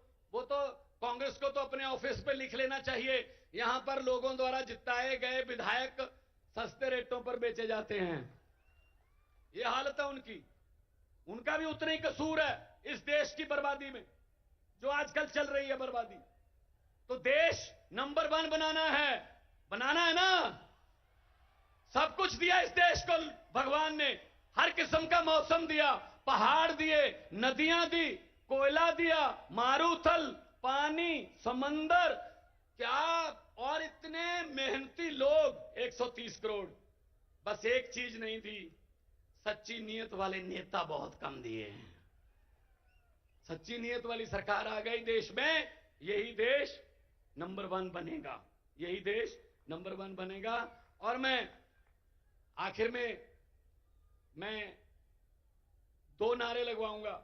शहीद आजम भगत सिंह, राजगुरु सुखदेव जब अंग्रेजों के साथ लड़ रहे थे आजादी के लिए, तब वो नारा लगाते थे और उस नारे से अंग्रेजों की महलों की खिड़कियां कांप जाती थी। दोनों हाथ ऊपर करके नारा लगाना है, उनकी आत्मा को भी सुकून मिलेगा। चलो हैं अभी खम्मम में लोग जिन्होंने हमारा इनकलाब का नारा दिया, बुझने नहीं दिया। इस दिए में चाहे हमें तेल की जगह अपना खून डालना पड़े, लेकिन इनकलाब का दिया बुझने नहीं देना। दोनों हाथ ऊपर उठाकर इनकलाब, इनकलाब। लोगों को अक्सर कहते सुना है जिंदा रहे तो फिर मिलेंगे। लोगों को अक्सर कहते सुना है जिंदा रहे तो फिर मिलेंगे, लेकिन इस पंजाबी दिल ने कहा है मिलते रहे तो जिंदा रहेंगे। बहुत बहुत धन्यवाद, बहुत बहुत मुबारकबाद आपको, बहुत बहुत शुक्रिया। ఇన్కిలాబ్ గురించి అద్భుతంగా, ఎందుకంటే భగత్ సింగ్ గారి గడ్డ నుంచి వచ్చారు కాబట్టి ఆ పౌరుషాన్ని మనకు చూపించారు భగవంత్ సింగ్ మాన్ గారు, వారికి ధన్యవాదాలు. ఇప్పుడు అనునిత్యం బీజేపీ రాక్షస పాలనతోని సంఘర్షించే వ్యక్తి, అనునిత్యం చాలా ఇబ్బందులకు గురవుతూ కూడా తన గరిమను, ఢిల్లీ ప్రజల ఆత్మ గౌరవాన్ని కాపాడిన వ్యక్తి, ప్రజల యొక్క హక్కుల కోసం, అనేక రకాల హక్కుల కోసం పోరాట చేసినటువంటి వ్యక్తి ఢిల్లీ ముఖ్యమంత్రి గారు గౌరవనీయులు శ్రీ అరవింద్ కేజ్రీవాల్ గారు. వారి సందేశం ఇవ్వాలని కోరుతున్నాం.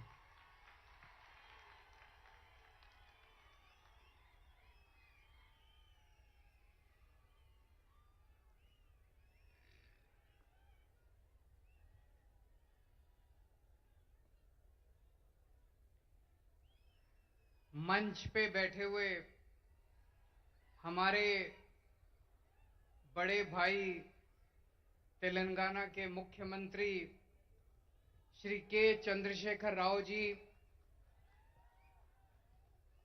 मंच पे बैठे हुए पंजाब के मुख्यमंत्री भगवंत सिंह मान साहब, उत्तर प्रदेश के बेहद लोकप्रिय नेता और पूर्व मुख्यमंत्री श्री अखिलेश यादव जी, सीपीआई के जनरल सेक्रेटरी डी राजा साहब, मंच पे बैठे हुए अन्य सभी गणमान्य लोग और यहाँ पे इतनी भारी संख्या में आए हुए मेरे सभी प्यारे बहनों, भाइयों, माताओं, बुजुर्गों, बच्चों, आप सब लोगों को मेरा नमस्कार, सबको मेरा प्रणाम। सबसे पहले राव साहब को मैं बहुत बहुत शुक्रिया अदा करना चाहता हूं। करोड़ लोग रहते हैं, 4 करोड़ लोग, सब लोगों की, बच्चों की, बूढ़ों की, आदमी की, औरत की, इस धर्म की, उस धर्म की, अमीर की, गरीब की, सब लोगों की आंखों का चेकअप केसीआर साहब मुफ्त में कराने जा रहे हैं। उस कार्यक्रम का आज शुभारंभ हुआ। जिसकी आंखों में डिफेक्ट मिलेगा उसको मुफ्त में दवाई दी जाएगी, जिसे चश्मे की जरूरत होगी उसे मुफ्त में चश्मा दिया जाएगा, और अगर किसी की आंखों में ऑपरेशन करने की जरूरत होगी तो उसका मुफ्त में ऑपरेशन किया जाएगा। शानदार प्रोग्राम है कि नहीं है? आज हम लोग यहां से सीख के जा रहे हैं। मैंने और हम सभी लोगों ने ये सारा कार्यक्रम देखा, इनके डॉक्टर से मिले, इनके ऑफिसर से मिले, जितने शानदार तरीके से उसका आयोजन किया जा रहा है, प्लानिंग की गई है, बहुत शानदार है। मैं जाके इस पूरे कार्यक्रम को दिल्ली में भी लागू करूंगा। और अभी अभी भगवंत साहब मान साहब ने ऐलान किया कि इस पूरे कार्यक्रम को पंजाब में भी लागू किया जाएगा। फिर केसीआर साहब ने हमें ये बिल्डिंग दिखाई। तेलंगाना में 33 जिले हैं, 33 डिस्ट्रिक्ट्स, उसमें से 17 डिस्ट्रिक्ट्स में उन्होंने बताया कि डिस्ट्रिक्ट इंटीग्रेटेड ऑफिशियल कॉम्प्लेक्स बन चुका है। मतलब ये इस बिल्डिंग में जिले के लेवल के सारे ऑफिसेज हैं, कलेक्टर भी यही है, सिंचाई विभाग भी यही है, तहसीलदार भी है, सारे विभाग इसी बिल्डिंग के अंदर हैं, ताकि अगर कोई नागरिक आए तो उसे जगह जगह धक्के ना खाने पड़े, सारे काम एक बारी वो यहां पे आए और उसका काम हो जाए। ये भी बहुत अच्छा कॉन्सेप्ट है, इसको भी हम लोग लागू करेंगे। मैं समझता हूं अगर हम अपने देश के अंदर आपस में एक दूसरे से सीखने का प्रयास करें, लड़ने की बजाय, हमें लड़ना नहीं है, हमें सीखना है एक दूसरे से। अगर हम एक दूसरे से सीखने की कोशिश करें तो हमारा देश कहां से कहां पहुंच सकता है, बहुत आगे बढ़ सकता है हमारा देश। दिल्ली में हम लोगों ने मोहल्ला क्लिनिक बनाए। मोहल्ला क्लिनिक में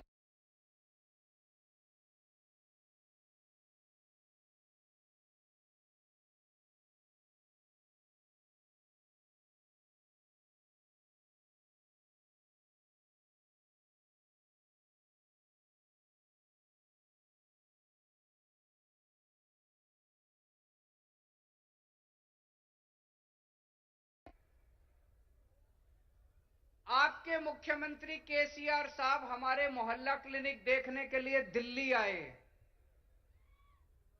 मुझे बहुत अच्छा लगा कि एक मुख्यमंत्री, तेलंगाना के मुख्यमंत्री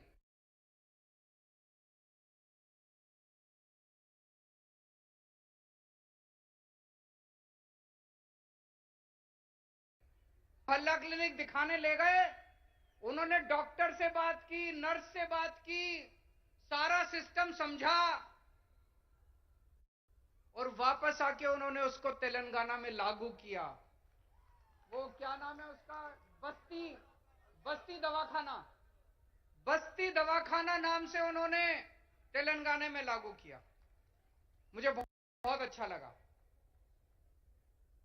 तमिलनाडु के मुख्यमंत्री स्टैलिन साहब दिल्ली आए, उन्होंने हमारे स्कूल देखे। हमने दिल्ली में स्कूल बहुत शानदार कर दिए, सरकारी स्कूल जहां पे गरीबों के बच्चे पढ़ते हैं, रिक्शे वाले का बच्चा पढ़ता है, मजदूर का बच्चा पढ़ता है। अब दिल्ली के सरकारी स्कूल इतने अच्छे हो गए कि दिल्ली में लोग अपने बच्चों को प्राइवेट स्कूल से निकाल के सरकारी स्कूलों में भर्ती करा रहे हैं। बड़े बड़े प्राइवेट स्कूलों से निकाल के सरकारी स्कूलों में भर्ती करा रहे हैं। हमारे दिल्ली सरकार के स्कूलों के, दिल्ली के सरकारी स्कूलों के नतीजे 99.7% नतीजे आए हैं पिछले साल, 99.7। तो स्टैलिन साहब हमारे स्कूल देखने के लिए आए, वापस जाके उन्होंने अपने स्कूल ठीक किए और उन्होंने मुझे अपने स्कूल का उद्घाटन करने के लिए बुलाया। दोस्तों, मैं कई बार यह सोचता हूं, हमारे देश को आजाद हुए 75 साल हो गए, 75 साल, फिर भी हमारा देश गरीब क्यों रह गया? फिर भी हमारा देश पिछड़ा क्यों रह गया? हमारे बाद सिंगापुर आजाद हुआ, जापान सेकेंड वर्ल्ड वॉर में तहस नहस हो गया था, जापान हमसे आगे बढ़ गया, सिंगापुर हमसे आगे बढ़ गया, जर्मनी हमसे आगे बढ़ गया, हमारे में क्या कमी रह गई, हम पीछे क्यों रह गए? हम पीछे इसलिए रह गए क्योंकि जैसे अभी मान साहब ने बताया, हमारे देश की राजनीति बहुत खराब है, हमारे देश के नेता बहुत खराब हैं। पहली बार इस देश के अंदर एक उम्मीद की किरण जागने लगी है। इस देश के अंदर कुछ मुख्यमंत्री एक साथ आ रहे हैं, कुछ नेता, अखिलेश यादव जी जैसे नेता एक साथ आ रहे हैं, और अब हम सब मिलकर इस देश के विकास की चर्चा कर रहे हैं। हम सब मिलकर अब राजनीति की चर्चा नहीं करते। आज पूरा दिन सुबह से शाम तक हमने बैठ के चर्चा की कि देश के अंदर शिक्षा अच्छी कैसे होनी चाहिए, देश के अंदर अस्पताल अच्छे कैसे होने चाहिए, देश के अंदर सिंचाई अच्छी कैसे होनी चाहिए, किसानों के लिए क्या कर सकते हैं, मजदूरों के लिए क्या कर सकते हैं। देश के कुछ मुख्यमंत्री इकट्ठे होकर ये करने लगे। हम एक दूसरे से सीखना चाहिए हम लोगों को। मुझे याद है बचपन में जब मैं 10वीं क्लास में पढ़ता था, उस टाइम से हम सुन रहे हैं केरला में स्कूल बहुत अच्छे हैं, केरला में अस्पताल बहुत अच्छे हैं, उस टाइम से सुन रहे हैं। अगर केरला में स्कूल, हॉस्पिटल अच्छे हैं तो अभी तक बाकी देश में क्यों नहीं हुए?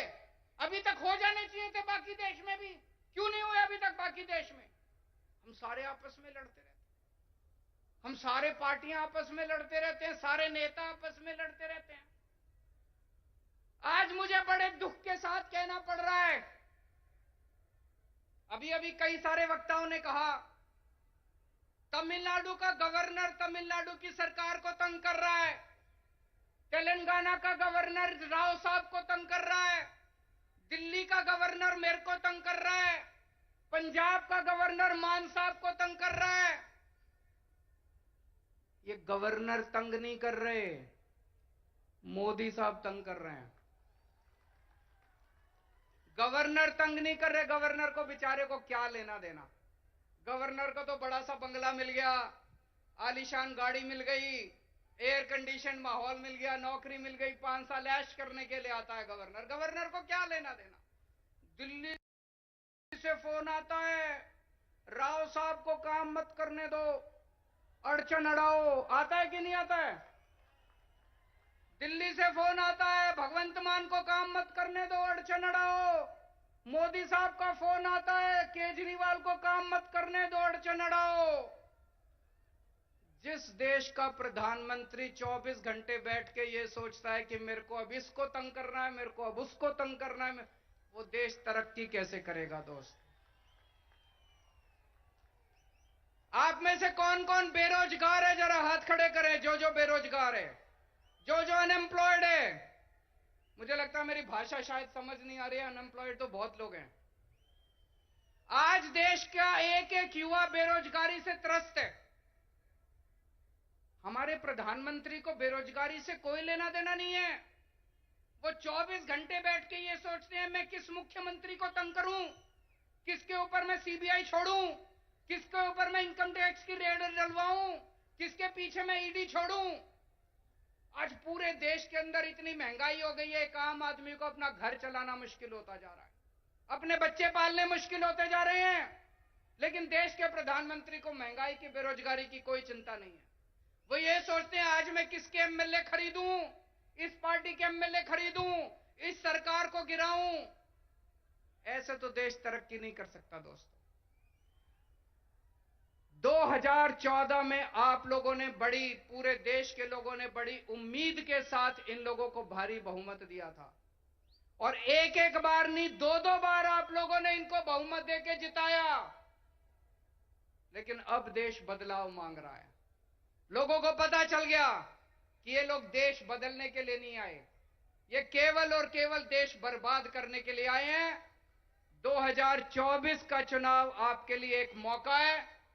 अब 10 साल हो गए, और कितना इंतजार करेंगे? 2024 के अंदर सारे देश को मिलके इनको उखाड़ फेंकना है, और ऐसी सरकार लेके आनी है जो देश के बारे में सोचे, बेरोजगारी के बारे में सोचे, महंगाई के बारे में सोचे, आपके बच्चों की शिक्षा के बारे में सोचे, आपके परिवार का इलाज कराने के बारे में सोचे, देश की तरक्की करने के लिए सोचे, ना कि लोगों से बदला लेने के लिए सोचे। दोस्तों बहुत बहुत शुक्रिया। ఇప్పుడు మన గౌరవ ముఖ్యమంత్రి వర్యులు మరియు బారాస అధ్యక్షులు గౌరవనీయులు కేసీఆర్ గారు ప్రసంగిస్తారు. ఒక్కసారి అందరూ పెద్ద ఎత్తున చప్పట్లతోని కేసీఆర్ గారి నాయకత్వం, కేసీఆర్ గారి నాయకత్వం, జై తెలంగాణ.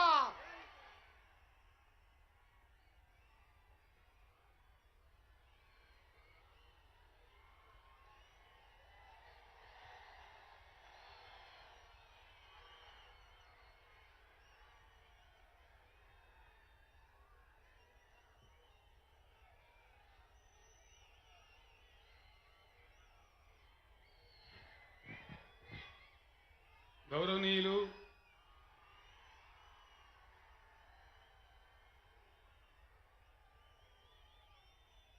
ఢిల్లీ రాష్ట్ర ముఖ్యమంత్రి గారు శ్రీ అరవింద్ కేజ్రీవాల్ గారు, పంజాబ్ రాష్ట్ర ముఖ్యమంత్రి శ్రీ భగవంత్ సింగ్ మాన్ గారు, ఉత్తరప్రదేశ్ రాష్ట్ర మాజీ ముఖ్యమంత్రి ప్రస్తుత ప్రతిపక్ష నాయకులు సమాజ్వాదీ పార్టీ అధ్యక్షులు గౌరవనీయులు శ్రీ అఖిలేష్ యాదవ్ గారు, కమ్యూనిస్ట్ పార్టీ ఆఫ్ ఇండియా జాతీయ కార్యదర్శి మన తెలంగాణ ప్రేమికులు గౌరవనీయులు డి రాజా గారు, ఇంతకు ముందే మనకు సందేశం ఇచ్చి కేరళకు వెళ్ళినటువంటి గౌరవనీయులు కేరళ ముఖ్యమంత్రి వర్యులు విజయన్ గారు, వేదికను అలంకరించిన సిపిఐ సిపిఎం రాష్ట్ర కార్యదర్శులు, ఆంధ్రప్రదేశ్ బీఆర్ఎస్ అధ్యక్షులు శ్రీ తోట చంద్రశేఖర్ గారు, గౌరవనీయులైన రాష్ట్ర మంత్రివర్గ సభ్యులు, బీఆర్ఎస్ పార్టీ రాష్ట్ర కార్యవర్గ సభ్యులు, మన పార్లమెంటరీ పార్టీ నాయకులు గౌరవనీయులు డాక్టర్ కేశవరావు గారు, శ్రీ నామా నాగేశ్వరరావు గారు, గౌరవనీయులైన పార్లమెంట్ సభ్యులు, శాసన మండలి సభ్యులు, శాసనసభ్యులు, జడ్పీ చైర్మన్లు, వివిధ జిల్లాల నుంచి వచ్చినటువంటి పార్టీకి సంబంధించిన వివిధ స్థాయిల నాయకులు, ఖమ్మం జిల్లా నలుచెరుగుల నుంచి ఖమ్మం చరిత్రలోనే ఇంత అద్భుతమైన భారీ బహిరంగ సభకు తరలి వచ్చినటువంటి నా ఆత్మీయ బంధువులందరికీ కూడా పేరు పేరున ప్రతి ఒక్కరికి హృదయపూర్వక ధన్యవాదాలు. నాకు కూడా చాలా ఆశ్చర్యం కలుగుతా ఉంది. మీకు భాష అర్థం కాకపోయినా చాలా చక్కగా ఇంతసేపు ఇంత ఓపికతోని మీరు సమయం కోసం వేచి ఉన్నారంటేనే ఇది ఈ దేశంలో ప్రబలమైన మార్పుకు సంకేతం అని చెప్పి నేను భావిస్తా ఉన్నా.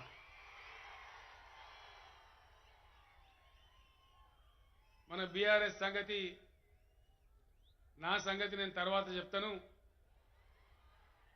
మీ సంగతి ముందు చెప్తాను. ఎందుకంటే మీ సంగతి అయిపోతే నా సంగతి తర్వాత. మన కొత్తగూడెంలో పోయి కేసీఆర్ గారు చాలా వరాలు ఇచ్చారు, ఖమ్మంలోనేమో జాతీయ పంచాయతీ పెట్టింది, మరి మా సంగతి ఏంది అని మా సర్పంచులందరూ అనుకుంటారు.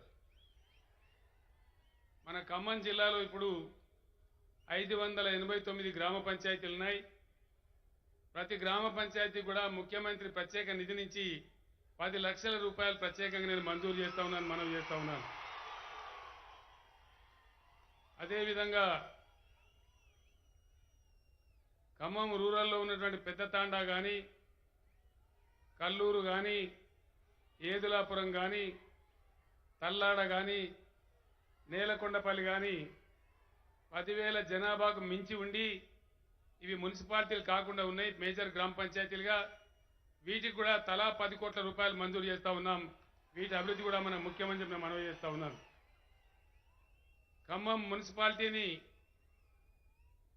మంత్రి గారు అజయ్ గారు బాగా చక్కగా తీర్చిదిద్దారు. అప్పుడు తుమ్మల గారు ఉన్నప్పుడే కొంత కార్యక్రమం ప్రారంభమై వారి హయాంలో కొంత నడిచింది. అదే స్ఫూర్తితో అజయ్ గారు కూడా బాగా ముందుకు తీసుకెళ్తూ ఉన్నారు. అక్కడ సత్తుపల్లి మన వెంకట వీరయ్య గారి ఆధ్వర్యంలో సత్తుపల్లి మున్సిపాలిటీ కానీ ఇతర మున్సిపాలిటీలు మధిర కానీ వైరా కానీ ఇవన్నీ కూడా అభివృద్ధి కావాల్సినటువంటి అవసరం ఉంది. ఖమ్మం మున్సిపాలిటీకి ప్రత్యేకంగా మరొక 50 కోట్ల రూపాయలు ముఖ్యమంత్రి నిధి నుంచి నేను మంజూరు చేస్తూ ఉన్నాను.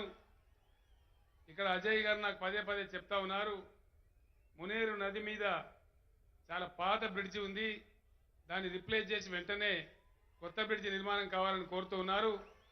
అది కూడా డెఫినెట్గా వెంటనే మంజూరు చేస్తామని కూడా నేను మనవి చేస్తూ ఉన్నాను.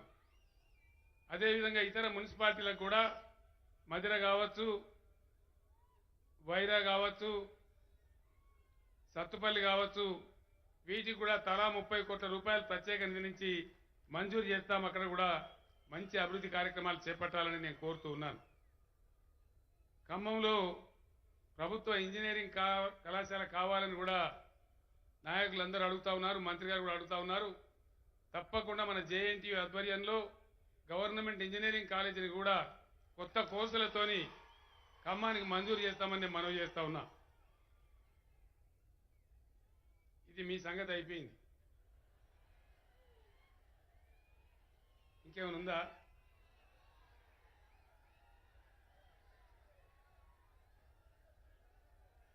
జర్నలిస్టులదా?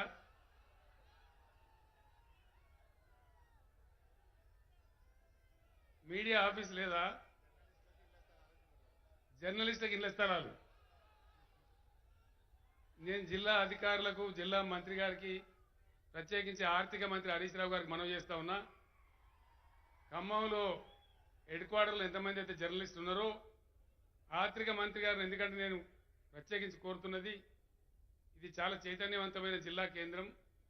ప్రభుత్వ స్థలం ఉంటే సంతోషం, సరే, లేకపోతే కొంత ల్యాండ్ అక్వైర్ చేసినా సరే ఆర్థిక మంత్రి గారు, స్థానిక మంత్రి గారు కోఆర్డినేట్ చేసి ప్రతి ఒక్క జర్నలిస్టుకు కూడా ఇళ్ల స్థలం వెంటనే ఒక నెల రోజుల లోపల మంజూరు చేయాలని చెప్పి కూడా ఈ సందర్భంగా కోరుతా ఉన్నాను. తప్పకుండా మీ హామీని కూడా నెరవేరుస్తాం.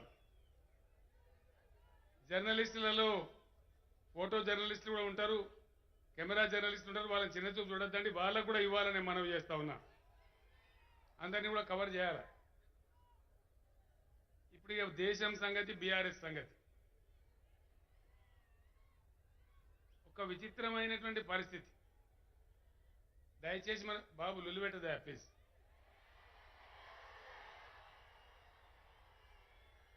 ఇప్పుడు నేను ఇక్కడ మొత్తుకుంటే నువ్వు అక్కడ మొత్తుకుంటే ఏది అర్థం కావాలి? నేను ఎక్కువ టైం కూడా తీసుకోను. 4 విషయాలు, ఎందుకంటే చాలా పేపర్లన్నీ కేసీఆర్ గారి ఇలా జాతీయ పాలసీ చెప్తామన్నారు. చెప్తాం జాతీయ పాలసీ, అది ఇంత పెద్ద సభలో చెప్పలేము. స్థూలమైన కొన్ని విషయాలు చెప్పి బీఆర్ఎస్ పాలసీ ఏంది, వైఖరి ఏంది, ఏం చేయబోతాం, ఈ దేశానికి బీఆర్ఎస్ ఏం మార్గనిర్దేశం చేస్తుంది, అది రాబోయే రోజుల్లో చాలా డీటెయిల్ డాక్యుమెంట్స్లో చెప్తాం. కానీ కొన్ని విషయాలు దయచేసి మనం చాలా ఖచ్చితంగా అర్థం చేసుకోవాల్సిన అవసరం ఉంది. ఒకటే ఒక మాట నా మనస్సును అనేక రోజులుగా కలిసివేస్తూ ఉంది, చాలా బాధ పెడతా ఉంది. నేను జర్నలిస్ట్ మిత్రులను కూడా కోరుతా ఉన్నా, దయచేసి మీరు కూడా గుండె మీద చేసుకొని ఆలోచించేయాలి. రాజకీయాలు జరుగుతుంటాయండి, ఎవడో గెలుస్తాడు, ఎవడో ఓడతాడు, ఏదో అయిపోతుంది. ఎందరు గెలవలేదు, ఎందరు ఓడలేదు, ఎందరు ఊడలేదు, అది పెద్ద ఇష్యూ కాదు. ఈరోజు మన భారతదేశం యొక్క, భారత సమాజం యొక్క లక్ష్యం ఏమిటి? నేను ఉన్నదండి లక్ష్యం? భారతదేశం తన లక్ష్యాన్ని కోల్పోయిందా?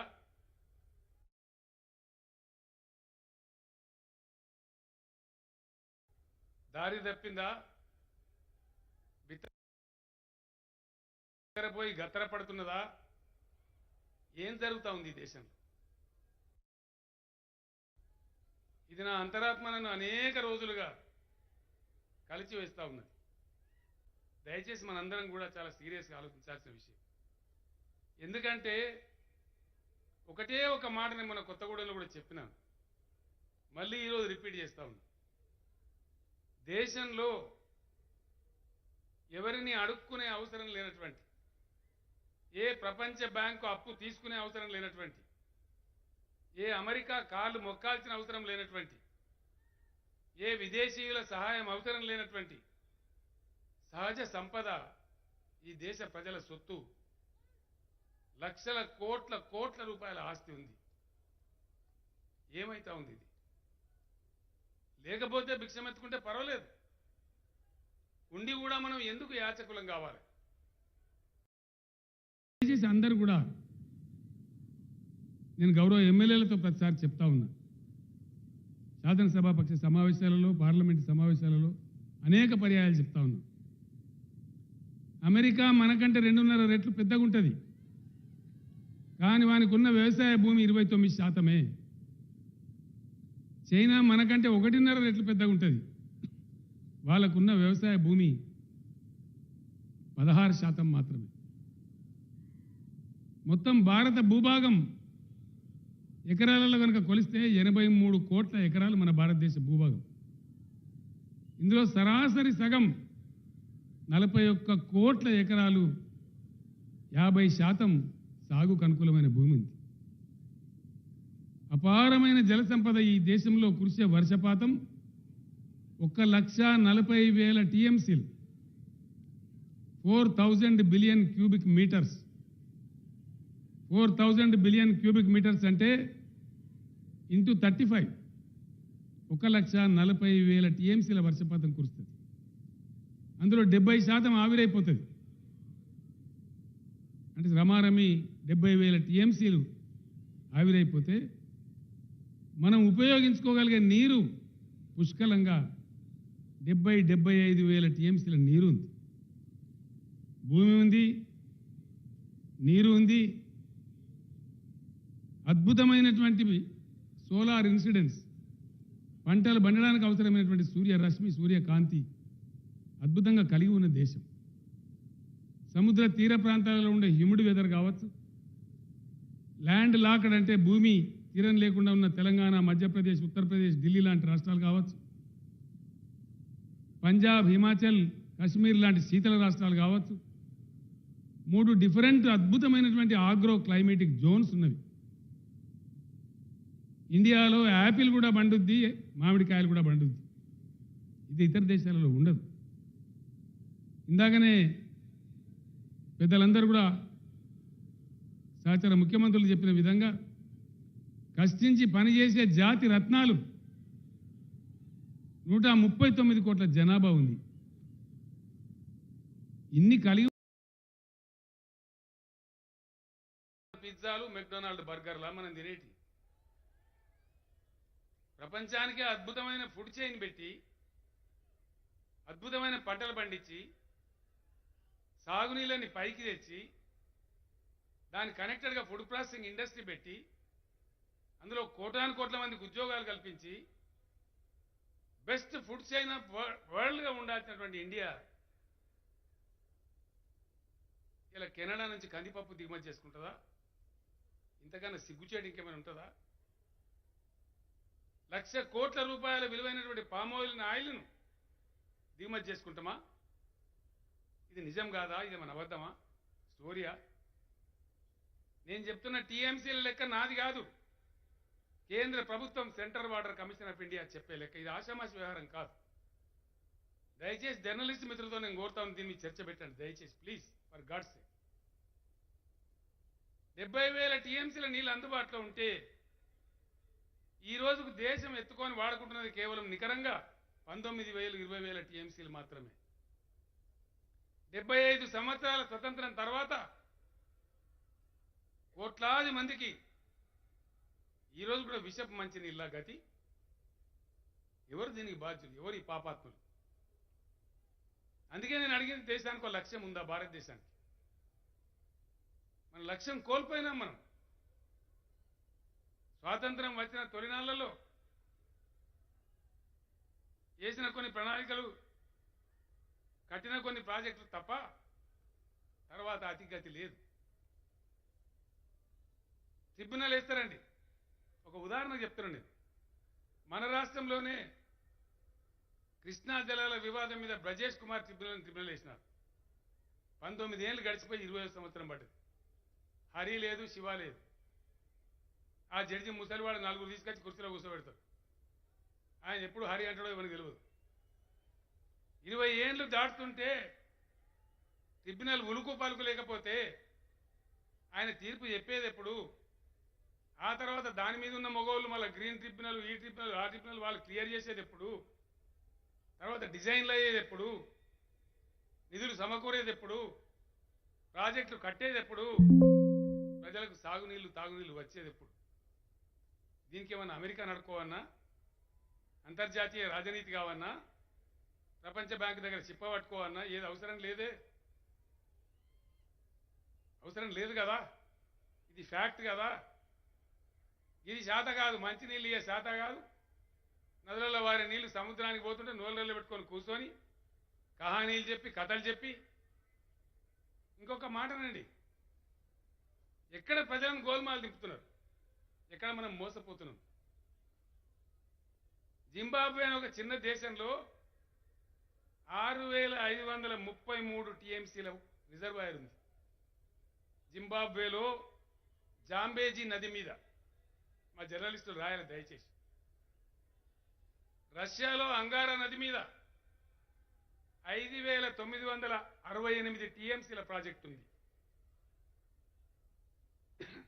ఓల్టా నది మీద ఘనా దేశంలో 5085 టీఎంసీల ప్రాజెక్టు ఉంది. కెనడాలో మణికూగాన్ నది మీద 4944 టీఎంసీల ప్రాజెక్టు ఉంది. ఈజిప్టులో నైలు నది మీద 4500 టీఎంసీల ప్రాజెక్టు ఉంది. మన పొరుగు దేశమైన చైనాలో యాంగ్జీ నది మీద 3 గార్జెస్ డ్యామ్ అని 1400 టీఎంసీల ప్రాజెక్టు ఉంది. అమెరికాలో కొలరాడో నది మీద 1200 టీఎంసీల ప్రాజెక్టు ఉంది. మరి మన దేశానికి ఏదండి? ఇంత సువిశాల దేశం, 139 కోట్ల జనాభా, కరువులు చూసినాం, కటకాలు చూసినాం, వరదలు చూస్తున్నాం.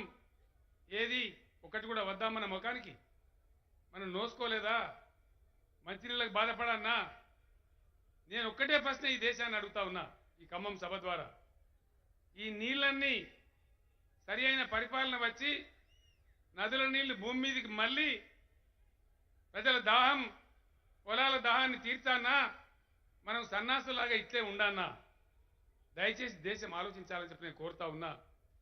ఇది ప్రశ్నించడానికి, ఈ చైతన్యం తేవడానికి, దీన్ని సాధించడానికి పుట్టిందే బీఆర్ఎస్ అని నేను మనవి చేస్తా ఉన్నా. ఖచ్చితంగా 600 సరే, తెలంగాణ ఉద్యమం లాంటి భారతదేశ వ్యాప్తంగా ఉద్యమం వచ్చైనా సరే, ప్రభుత్వాల మెడలు వంచి సహజ సిద్ధంగా భగవంతుడు ఇచ్చినటువంటి ఈ ప్రకృతి సంపద ఇప్పటిదాకా ప్రజలు వంచబడ్డారు. ఇది భూమి మీదకి రావాలి, దానికోసం పోరాటం జరగాలి. లేకపోతే మనం ముందుకు పోలేం. ఒక బకెట్ నీళ్ల కోసం చెన్నై నగరం అరులు చాచానా? తన్నీర్ సినిమా వచ్చినా కూడా మనకు దాన్ని చూసి కూడా సిగ్గురాదా? దేనికోసం? ఇంకా దీనిలో లొడా రాజకీయాలు మాట్లాడడం, గంటలు ఉపన్యాసాలు చెప్పడం, ఇదేనా భారతదేశం? ఈ దేశం యొక్క పరమార్థం? నీతి యుద్ధాలు ఎందుకండి? ఇంతకుముందే ఆయన చెప్పిండు, పంజాబ్ సీఎం గారు సట్లెజ్ దాని ఉపనదులైనటువంటి రావి, బియాస్ మీద పంజాబ్, హర్యానా రోజు దన్నుకుంటా ఉంటే ఎందుకు దన్నుకోవాలి? మహానది నీళ్ల కోసం ఒరిస్సా, ఛత్తీస్గఢ్ యుద్ధం, నర్మదా జలాల కోసం గుజరాత్, మధ్యప్రదేశ్ల మధ్యలో కొట్లాట, కావేరీ జలాల కోసం తమిళనాడు, కర్ణాటకలో కొట్లాట, మన గోదావరి నదుల మీద మహారాష్ట్ర, కర్ణాటక, తెలంగాణ, ఆంధ్ర పంచాయతీ. ఇవి ఇట్నే కొనసాగుతూనే ఉండన్నా? చాటలో తౌడు పోసి కుక్కలకు కొట్టాడ పెట్టినట్టు రాష్ట్రాల మధ్య తాగులాటలు పెట్టి, చేతగాక పరిపాలన చేయరాక, చట్టస్ఫూర్తి దేక, సహజంగా ఉన్న ఏ అప్పవసరం లేనటువంటి, ఎవరిని అడుక్కునే అవసరం లేనటువంటి బ్రహ్మాండమైనటువంటి సహజ సంపద భగవంతుడో ప్రకృతి ఇచ్చిన సంపదను ప్రజల కోసం వినియోగించే తెలివి లేక దొల్ల మాటలు, కళ్ళ మాటలు చెప్తూ పొద్దుబుచ్చే పరిపాలకులే ఉండన్నా? లేదు నిజాయితీగా ఇలా మనం చేసుకుంటలేమా? కాళేశ్వరం కాలేదా? పాలమూరు అయితలేదా? సీతారామ పరుగులు పెడతలేదా ఖమ్మంలో? కాదా? సంకల్పం ఉంటే, చిత్తశుద్ధి ఉంటే. కాబట్టి దయచేసి దీన్ని ప్రశ్నించడానికి, ఇది సాధించడానికి సహజ సిద్ధంగా ఉన్న ప్రజల ఆస్తి ప్రజల పాలు కావడానికి అనవసరంగా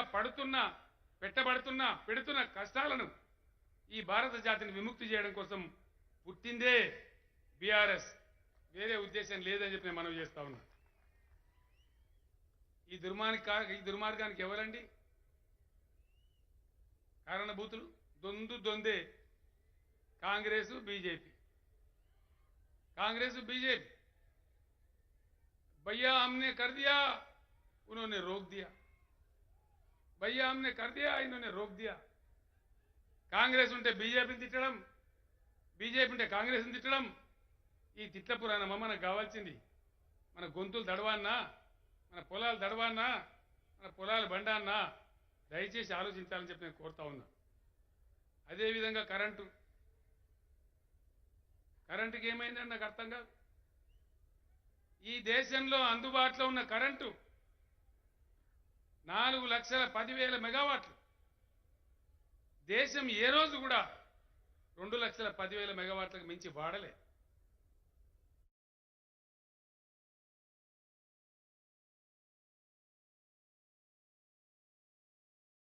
కరెంటు కోతలు అన్ని రాష్ట్రాల్లో, ఒక్క తెలంగాణలో తప్ప ఎక్కడ కూడా 24 గంటల కరెంట్ ఇచ్చే పరిస్థితి లేదు. బీఆర్ఎస్ ప్రతిపాదించేది మనకుండేనా? తెలంగాణలో 7 ఏళ్ల కింద మన గతి ఏముండే? బీఆర్ఎస్ లాంటి భావజాలం ఉన్న పార్టీలు అధికారంలోకి వస్తే 2 ఏళ్లలో వెలుగు తిరుగుల భారతదేశం మన తెలంగాణ లాగా వెళ్ళిపోయే భారతదేశాన్ని తయారు చేస్తాం. It is a challenge. రైతులకు ఉచిత విద్యుత్ ఇవ్వమంటే దాని మీద 96 కథలు. వాళ్ళు ఏదో దోపిడీదారులు అన్నట్టు రేవుడీ కల్చర్ అని, ఉచితాలని దానికి పేర్లు పెట్టి దేశానికి అన్నం పెట్టే రైతులను అవమానపరుస్తారు. వేల మంది రైతులు రోజు ఆత్మహత్య చేసుకుంటా ఉన్నది దేశంలో. సిగ్గుపడాలి. ఇన్ని సంపదలు, ఇంత భూమి ఉన్న ఈ దేశంలో రైతులు తమ సమస్యల కోసం 13 నెలలు ఎండలో వానలో ఢిల్లీ రాజధానిలో ధర్నా చేసే దుస్థితి ఈ దేశంలో. దయచేసి ఆలోచన చేయండి. ఇదేనా ఈ దేశాన్ని పరిపాలించే విధానం? ఇదేనా మోసం? ఇదేనా దగా? దేశానికి కావాల్సింది ఇదేనా? ఇవ్వలేదా అనుకుంటే వాళ్ళకి ఇష్టం ఉన్న వాళ్ళకి దోషపెట్టడానికి ఇంతకుముందే రాజా గారు చెప్పినారు, విజయన్ గారు చెప్పినారు. సుమారు 11 నుంచి 14 లక్షల కోట్లు ఎన్పిఎల పేరు మీద పెట్టుబడిదారులకు దోషపెట్టినారు. మొత్తం భారతదేశం అంతా మన తెలంగాణలో ఇస్తున్నట్టుగా ఉచిత కరెంటు ఇచ్చి తీరాలి. దానికి అయ్యే ఖర్చు కేవలం 1,45,000 కోట్లు మాత్రమే. బీఆర్ఎస్ గవర్నమెంటు, బీఆర్ఎస్ ప్రతిపాదించే గవర్నమెంట్ వస్తే భారతదేశం మొత్తానికి తెలంగాణ మాదిరిగానే తెలంగాణ మోడల్లో ఉచిత కరెంటు కూడా సప్లై చేస్తామని మనవి చేస్తా ఉన్నా. రైతులకు వాళ్ళ ఆత్మహత్యలు ఆపాలి, స్టెబిలైజ్ కావాలి. రైతు బంధు ఇస్తే దాని మీద కథలు, తర్వాత మళ్ళీ వాళ్ళే ఒప్పుకొని మళ్ళీ వాళ్ళే ఇస్తారు. తెలంగాణ రైతు బంధు లాంటి స్కీమ్ భారతదేశ వ్యాప్తంగా అమలు చేయాలన్నదే బీఆర్ఎస్ నినాదం, బీఆర్ఎస్ డిమాండ్ అని చెప్పి నేను మనవి చేస్తా ఉన్నా. కరెంటు విషయంలో కూడా అదే పద్ధతిలో ముందుకు పోదామని మనవి చేస్తా ఉన్నా. ఇది ఎట్లా ఉన్నది దేశంలో పరిస్థితి? రాజా గారు వినాలి. ప్రస్తుతం బీజేపీ చెప్పేసి నీతి socialise the losses, privatise the profit. ఏదైనా కొంచెం నష్టం వస్తే దాన్ని సమాజాన్ని ఎత్తిన రుద్దాలి, ధరలు పెంచాలి అడ్డగోలుగా, సామాన్య ప్రజల మీద ట్యాక్స్లు వేయాలి. పెద్దలు కేశవరావు గారు నాది చూస్తున్నారు ఫిలసాఫికల్గా. Socialisation of the losses, privatisation of the profits. ఇది నేడు బీజేపీ అవలంబించే దుర్మార్గమైనటువంటి పెట్టుబడిదారి దోపిడీదారుల యొక్క ప్రభుత్వం. నేను సీదా చెప్తా ఉన్న ప్రధానమంత్రి నరేంద్ర మోడీ గారికి, అయ్యా మోడీ గారు, మీ పాలసీ ప్రైవేటైజేషన్, మా పాలసీ నేషనలైజేషన్. ఇలా అమ్ముతా అంటున్నావు. ఎల్ఐసిని అమ్మాయి పర్వాలేదు, 24 తర్వాత నువ్వు ఇంటికి, మేము ఢిల్లీకి గ్యారంటీగా మళ్ళా ఎల్ఐసిని వాపస్ తీసుకుంటాం. పబ్లిక్ సెక్టర్ని ఆ ఎల్ఐసిని కొనసాగిస్తామని మనవి చేస్తా ఉన్నా. ఎల్ఐసి సోదరులకు 42 లక్షల కోట్ల రూపాయల ఆస్తులున్నాయి. లక్షలాది మంది ఎల్ఐసి ఏజెంట్లు ఉన్నారు, లక్షలాది మంది ఉద్యోగులు ఉన్నారు. భారతీయుల ఆత్మతోని, ప్రతి సామాన్యుని కుటుంబంతోని పెనవసిపోయిన పేగు బంధం ఉన్న సంస్థ మన ఎల్ఐసి. దాన్ని అప్పనంగా అడ్డికి పావుసేరు ఇష్టం వచ్చిన మా సావుకారులకు అమ్ముతామని మోడీ గారు నువ్వు ఊళ్ళూరుతున్నావు. నువ్వు అమ్మినా మళ్ళా మేము వాపస్ తీసుకుంటాం.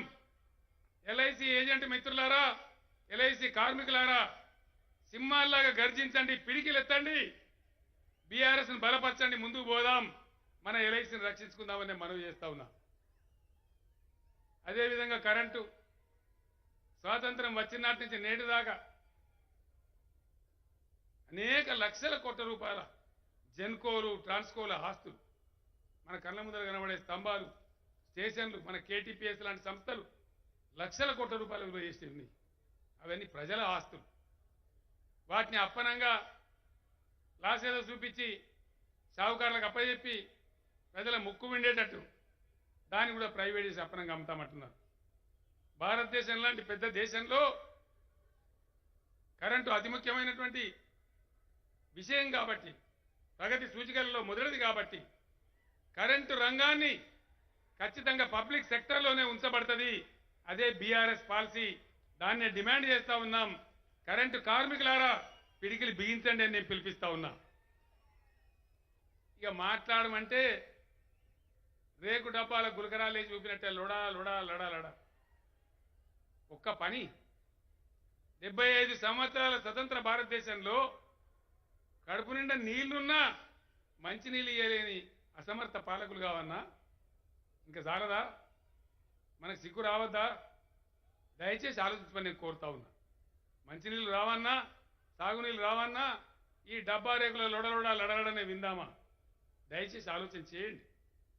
కరెంట్ ఇవ్వలేరు, మంచినీళ్ళు ఇవ్వలేరు, అల్లున్నోట్ల అన్నున్న అంగట్లో అన్నున్న అల్లున్నోట్ల శనున్నది అన్నట్టు ఎందుకు మోసపోవాలి? హైడ్రో ఎలక్ట్రికల్ ఇంకో 1,00,000 మెగావాట్లకు అవకాశం ఉంది. దేశంలో కోసి, గండకి నదులు బీహార్ను వరదలతోని, కరువుతోని ముంచెత్తా ఉన్నాయి. ప్రతి సంవత్సరం సగం బీహార్ వరదలు, సగం బీహార్ కరువు. అక్కడ హైడ్రో ఎలక్ట్రికల్ ప్రాజెక్టులు పెట్టినట్టయితే బ్రహ్మాండంగా అద్భుతమైన కరెంట్ వచ్చేటువంటి అవకాశం ఉంది. ఈ విధంగా జరుగుతున్నటువంటి ఈ దేశంలో ప్రజలను మోసగించడానికి, గోల్మాల్ చేయడానికి మోడీ గారు చెప్తారు, government has no business to do business. But we say government has every business to do business wherever it is required. లాభం ఉన్నటువంటి కాడి నుంచి క్రాస్ సబ్సిడైజ్ చేసి పేదలను ఆదుకోవడం అనేది అనాదిగా సమాజం, మన భారతీయ రక్తంలో ఉన్నటువంటి సాంప్రదాయం. ధనవంతులు ధర్మశాలలు కట్టించడం మన సాంప్రదాయం. No business to do business. పేదలను, సాధలను అందరినీ సాగు ఎన్నేళ్ళు అనుభవించాలి. అందుకే పుట్టింది తెలంగాణలో దళిత బంధు పథకం. ఖచ్చితంగా అంబేద్కర్ గారి బాటలో, కన్సీరామ్ గారు చూపించిన బాటలో దళిత జాతి పైకి వచ్చి తీరాలి. భారత దళిత జాతికి నేను పిలిపిస్తా ఉన్నా. తెలంగాణ దళిత బంధు పథకాన్ని సంవత్సరానికి 25 లక్షల కుటుంబాల చొప్పున భారతదేశమంతా అమలు చేయాలని బీఆర్ఎస్ డిమాండ్ చేస్తా ఉంది. మీరు చేయకపోతే మేం చేసి చూపెడతామనుకుంటే మనవి చేస్తా ఉన్నా. అదేవిధంగా మహిళా అభ్యుదయం, ఏ సమాజాలలో మహిళల పాత్ర అన్ని రంగాల్లోకి ఆహ్వానించినరో ఆ దేశాలు చాలా బాగుపడ్డాయి. మన దగ్గర ఎంత తెలివి ఉన్నా నువ్వు వంటింట్లోనే ఉండాలి, మేము మాత్రం బలాదూరు తిరుగుతాం అనే పద్ధతిలో మన దేశం ఉంది. ఈ లింగ వివక్ష పోవాలి. మహిళల యొక్క పాత్రను అన్ని రంగాలలో పెంపొందించాలి. ఆ విధంగా మహిళలకు 35% చట్టసభల్లో రిజర్వేషన్ కూడా బీఆర్ఎస్ ప్రతిపాదిస్తూ ఉంది. ఆ విధంగా ముందుకోవాలని మనవి చేస్తా ఉన్నా. ఇదే పద్ధతులలో ఇంకా అనేక రకాలుగా ఈ దేశాన్ని మతపరిచి మతపిచ్చి లేపుతా ఉన్నారు. విశాఖ ఉక్కు కర్మాగారాన్ని నమ్ముతా అంటున్న మోడీ గారు. నేను మొన్ననే చెప్పిన, కొత్తగూడెంలో చెప్పిన, ఇంకో సభలో చెప్పిన, పర్వాలేదు నీ చేతుల అధికారం ఉన్నది అమ్మేయి, విశాఖ ఉక్కును ఎట్టి పరిస్థితులు పోనీయం, మళ్ళా తీసుకొని పబ్లిక్ సెక్టర్లో పెడతాం, ఇది మా వాగ్దానం అని కూడా చెప్తా ఉన్నాం. ఇప్పుడే మాన్ గారు చెప్పినారు, రైళ్లు పోయినాయి, విమానాలు పోయినాయి, సడకులు పోయినాయి, చివరికి వ్యవసాయాన్ని కూడా ప్రైవేట్ చేస్తారట. వ్యవసాయాన్ని కూడా ప్రైవేటైజ్ చేసి మన భూములు దానిలో పెట్టి కార్పొరేట్ గద్దలకిచ్చి దానిలో మనమే జీతాలు ఉండే పరిస్థితికి తీసుకొచ్చే కుట్ర కూడా జరుగుతూ ఉంది. నేను మీ అందరినీ ప్రార్థించేది ఒకటే, జ్ఞానం మనకు లేకపోవచ్చు. ఇప్పుడే అరవింద్ గారు చెప్పినారు, భగవంత్ మాన్ గారు చెప్పినారు, జ్ఞానం సొంతంగా ఉండాల్సిన అవసరం లేదు. జ్ఞానం ఎక్కడ దొరికితే అక్కడి నుంచి స్వీకరించాలి. పొరుగునే ఉన్న చైనా ఏ విధంగా ఈరోజు ప్రపంచాన్ని శాసిస్తూ ఉంది. 1980 వరకు మనకన్నా తక్కువ జీడిపి ఉన్నటువంటి చైనా, అణుబాంబు దెబ్బతిని తేరుకొని మళ్ళీ కోరుకున్న జపాన్ ఈరోజు ప్రపంచంలో అద్భుతమైన మేటి దేశంగా వెలుగొందుతా ఉన్నది. ఏమీ లేని సింగపూర్ అద్భుతమైన ఆర్థిక సౌష్ఠవంతో మన కళ్ళ ముందు కనపడతా ఉన్నది. దక్షిణ కొరియా కానీ, మలేషియా కానీ, ఇంకా ఎన్నో దేశాలు ఉదాహరణలు ఉన్నాయి. అదే పద్ధతిలో మన దేశం కూడా ముందుకోవాలని కోరుతోంది ఈరోజు బీఆర్ఎస్ పార్టీని మనవి చేస్తా ఉన్నా. అదేవిధంగా మిషన్ భగీరథతోని మనం ధూపదీర్చుకున్నాం. ఇప్పుడే చెప్పినారు అరవింద్ కేజ్రీవాల్ గారు, వారికి ధన్యవాదాలు చెప్తా ఉన్నా. మంచినీళ్ళు కూడా ఏరాదా కేంద్ర ప్రభుత్వానికి? ఇంత పెద్ద ప్రధానమంత్రి ఇంత పొడుగు ఇంత దొడ్డు అని చెప్తే మంచినీళ్ళు ఇచ్చే శాత కాదా? గడా గడా బడా బడా బడా లొల్లి ఎందుకయా నాకు అర్థం కాదు. పనికి మాలిన లొల్లి, మంచినీళ్ళే శాత కాదా? ఏమడుగుతారు ప్రజలు? మంచినీళ్ళే కదా. 5 ఏళ్ల లోపు మా ప్రభుత్వాన్ని ఎన్నుకోండి, విపక్షాల ప్రభుత్వాన్ని.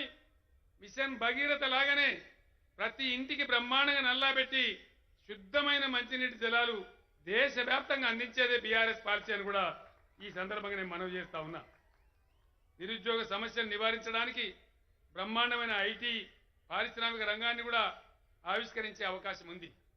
మన దగ్గర make in India, joke in India అయిపోయింది. మేక్ ఇన్ ఇండియా ఉంటుంది కానీ పేటకొకటి పూటకొకటి చైనా బజార్లు ఉంటాయి. మొన్న ఆయన ఫోన్ చేసిండు, సార్ నువ్వు ఉపన్యాసంలో చెప్తే నాకు సిగ్గు అనిపించింది, చైనా బజార్ పేరు తీసి భారత బజార్ అని పెట్టుకున్నా సార్ అని చెప్తుండు.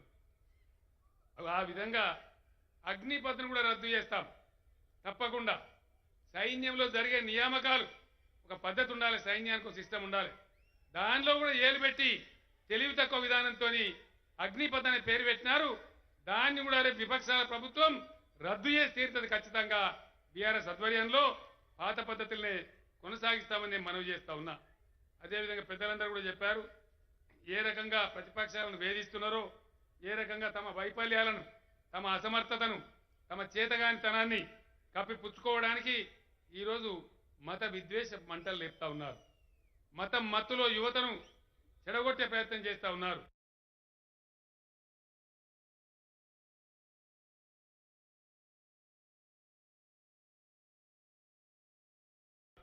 నేను ఒక్కటే మాట మీకు మనవి చేస్తా ఉన్నా, దయించి వేస్తుంటే ఎవరి కోసం మనం సహించాలి, ఎందుకోసం సహించాలి?